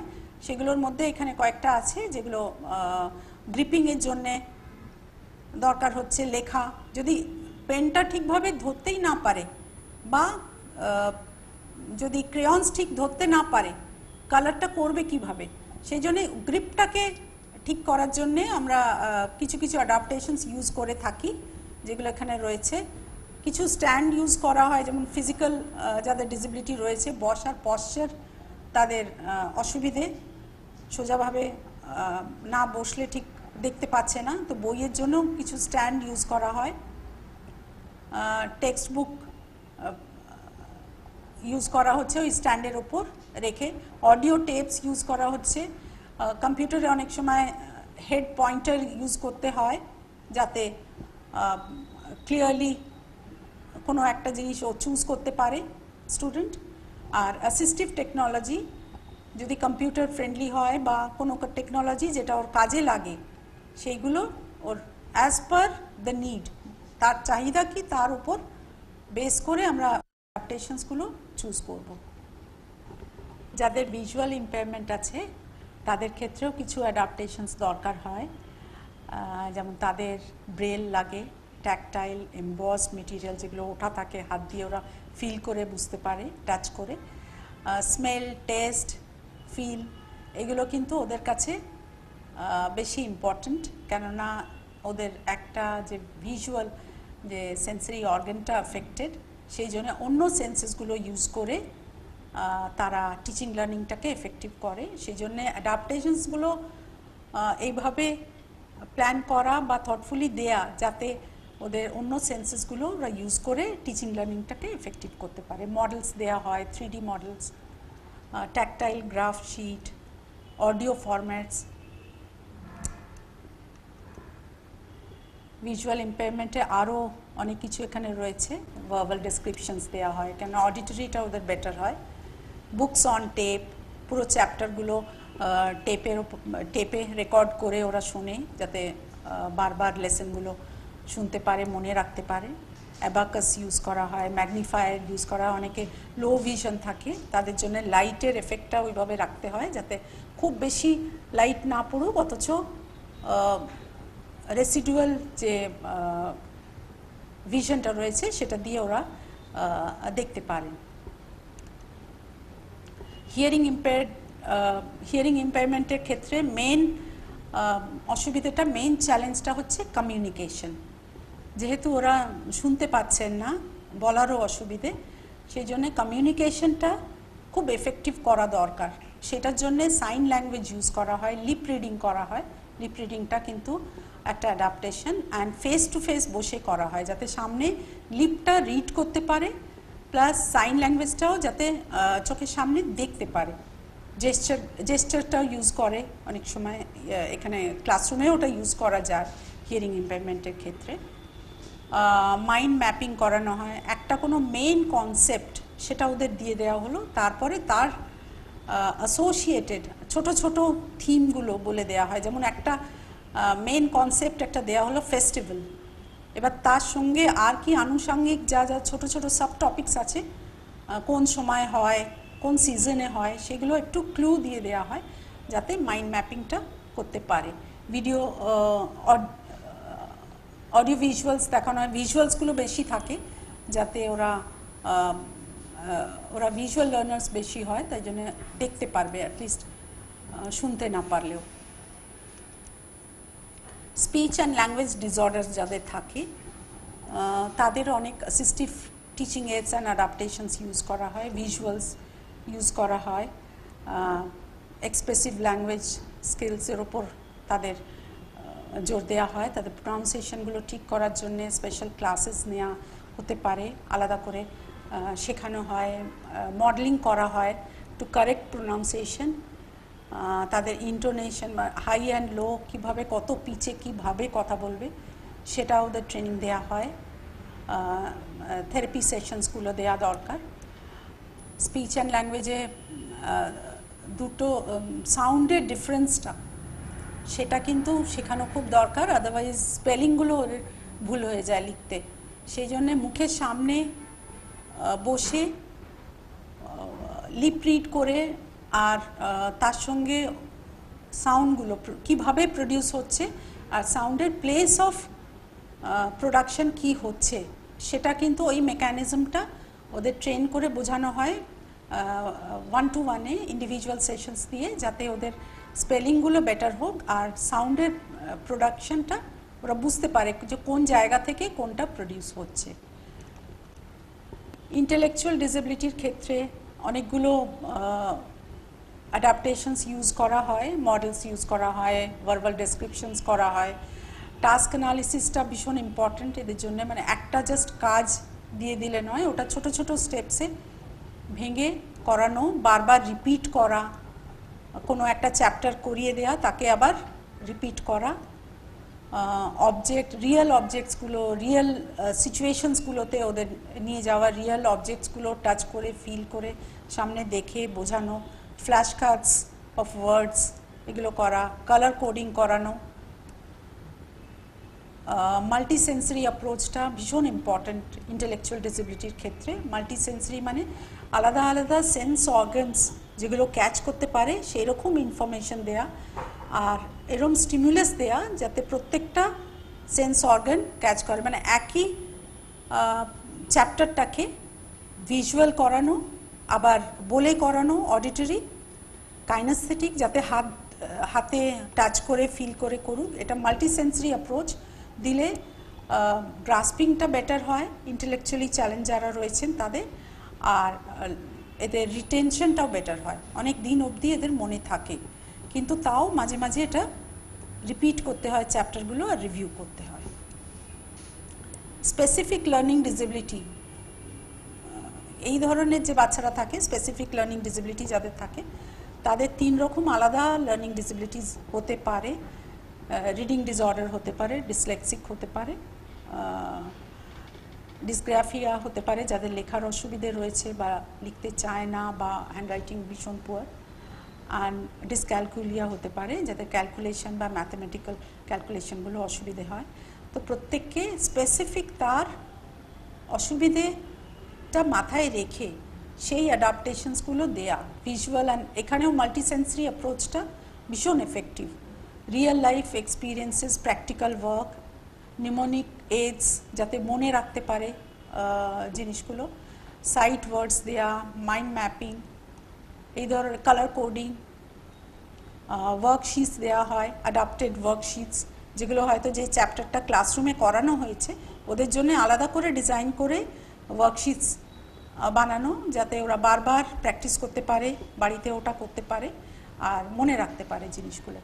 নোট টেকিংটা শেখানো হয়, স্টাডি স্কিলটা ডেভেলপ করা হয়, কীভাবে একটা চ্যাপ্টার পড়বে, আর চ্যাপ্টারের থেকে ইন আ নাটশেল যেগুলো সবথেকে ইম্পর্টেন্ট জিনিস পয়েন্টস সেইগুলোকে হাইলাইট করা, পেন দিয়ে হাইলাইট করে রাখা বা সেইগুলোকে আলাদা করে একটা নোট করা, যাতে মেন পয়েন্টসগুলো তাদের মনে থাকে। অটিজম স্পেকট্রাম ডিসঅর্ডার যাদের থাকে তাদের অ্যাডাপ্টেশনস এখানে দেয়া আছে কিছু, এখানেও মাল্টিসেন্সরি অ্যাপ্রোচটা ভীষণ এফেক্টিভ হয়।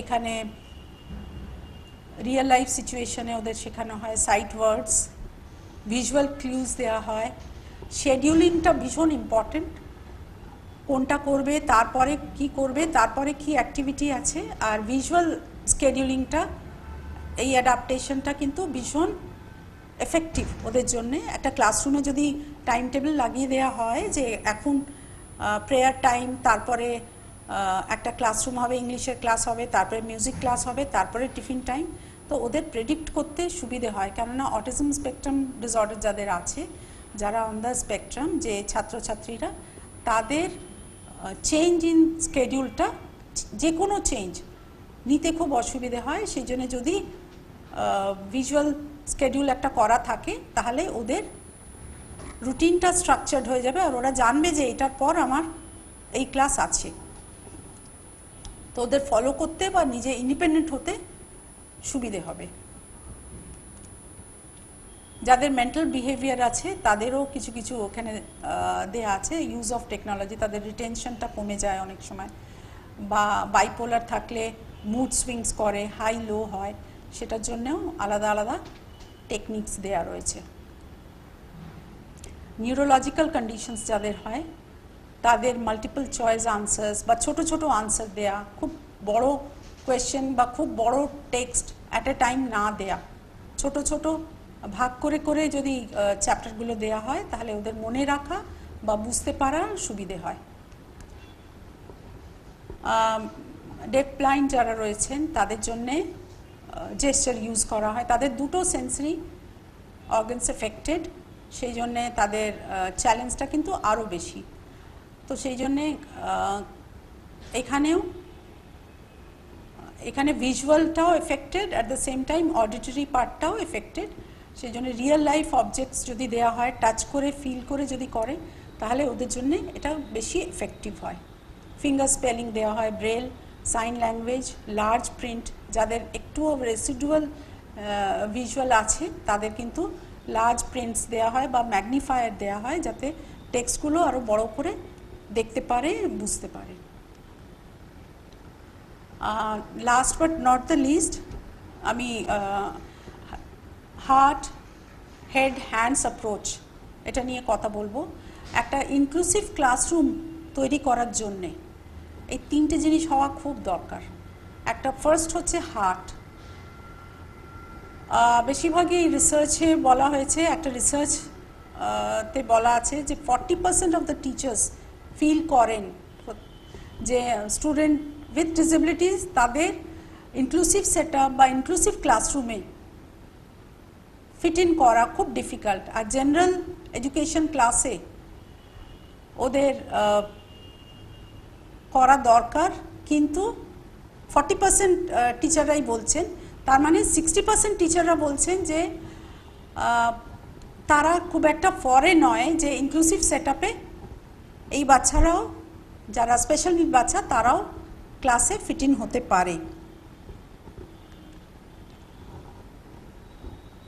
2012 একটা স্টাডি হয়েছিল ইউনিসেফের, তাতে 33%-এর ওপর পার্টিসিপেন্টস বলছে যে inclusive education was not covered during their teacher education programme. So this is one of the major reason. কেন অনেক টিচাররাই inclusive সেটআপে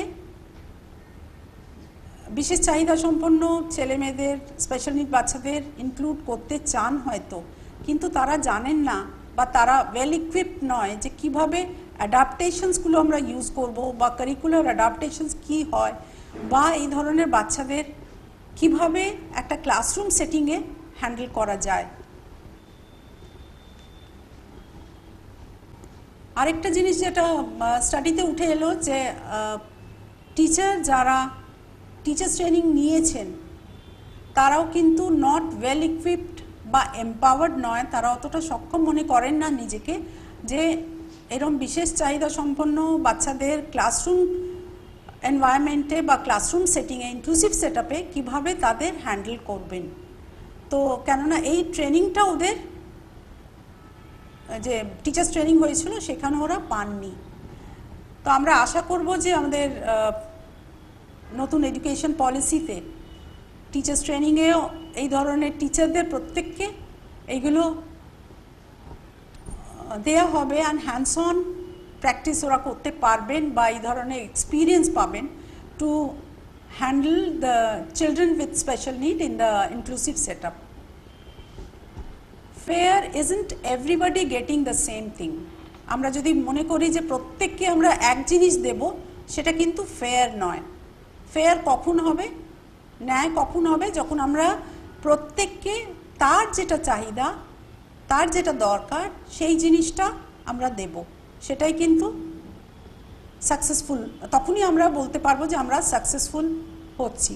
successful in the sense of making each and every classroom inclusive, each and everybody to be participating in the classroom situation, যেখানে general education বা inclusive education এক হয়ে যাবে, যেখানে কি আমরা প্রত্যেকটা স্পেশাল নিড বাচ্চা তাকে অন্য আর 5টা বাচ্চার সঙ্গে ক্লাসরুম সেটিংয়ে একভাবে পার্টিসিপেট করাতে পারবো, এফেক্টিভ টিচিং অ্যান্ড লার্নিং দিতে পারবো। Thank you.